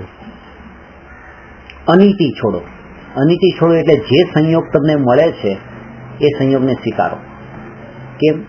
એ માનો કે અનીતિ ક્યારે કહેવાય કે તમે મને આ વસ્તુ આપી, હવે આ વસ્તુ તમે મને આપી, આ વસ્તુ તમે મને ન આપી તો એમ લાગે કે આ વસ્તુ તો મારી છે તમે મને આપી, પણ આ કેમ ન આપી? તો તરત એમ લાગે કે આ મને આપો આપો આપો. તો જે મારી નથી એને પણ મારે લઈ લેવાનો ભાવ એ અનીતિ છે, જેના પર મારો અધિકાર નથી. મારી વસ્તુ તો હું લઈ લઉં, પણ મારી નથી એને લેવાનો તે ભાવ એ અનીતિ છે. પારકી વસ્તુ લેવાનો ભાવ એ અનીતિનો ભાવ છે. તો વર્તમાનમાં ઉદય મારો આટલાનો જ હોય, મને આટલી વસ્તુ મળી, અને એ સમયે હું એમ ભાવ કે મને આ કેમ નથી મળતી, તો એને મેળવવાનો ભાવ એ અનીતિ છે. કારણ કે એ સમયે ઉદય જ નથી તો કેમ મળે મને? તો ઉદય ન હોવા છતાં પણ વસ્તુ મેળવવાનો ભાવ એ અનીતિ છે. અને ઉદય નથી અને વસ્તુ નથી મળતી તો એનો સ્વીકાર, એનું નામ નીતિ છે. અને પુણ્ય અને પાપના ભાવ એ અભક્ષ છે, એ ભાવવા યોગ્ય નથી. એને છોડવા એટલે અભક્ષ છોડી દીધું. આ નિશ્ચયથી અભક્ષનો ત્યાગ છે. બે ભાવ, પાપના અને પુણ્યના, એ બંને અભક્ષ છે.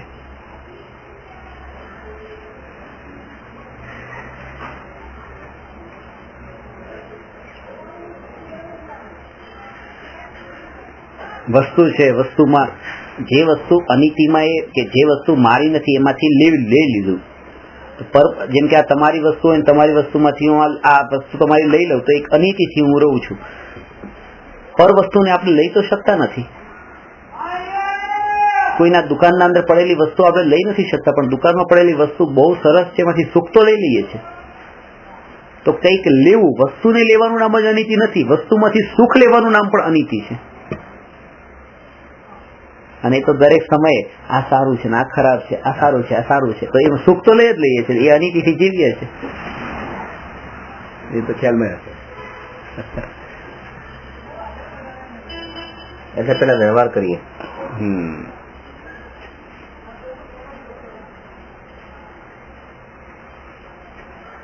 ક્રમથી ચાલવાનું. ક્રમમાં પણ પેલા વ્યવહાર જ આવશે. ક્રમમાં પેલા વ્યવહાર અન્યાય, વ્યવહાર અનિતિ ને વ્યવહાર અપક્ષ, પછી નિશ્ચય. બરાબર છે. એટલે પુણ્ય ને પાપ એ અભક્ષ, એ છેલ્લા નંબર ઉપર આવશે, છઠ્ઠા નંબર પર. અભક્ષ એ ભાવવા યોગ્ય નથી, શુદ્ધ ભાવ જ પક્ષ છે, એ જ ભાવવા યોગ્ય. વિતરાગ ભાવ જે છે એ આ બધા રાગના ભાવ છે, પુણ્યના ભાવ એ શુભ રાગ છે.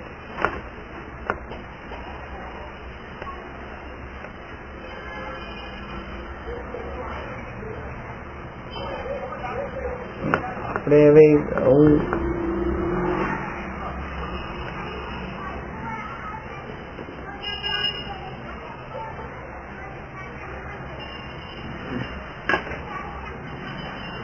એટલે અહીંયા આ નિત્ય નિગોદ ને ઇતર નિગોદના ભેદ ઉપર ચર્ચા થઈ. હવે 6 સામાન્ય ગુણનું વર્ણન આવે છે, એ ડિટેલમાં લેશું આવતી વખતે. નમો અરહંતાણમ નમો સિદ્ધાણમ નમો આયરિયાણમ નમો ઉવજ્જાયાણમ નમો લોએ સવસાહું.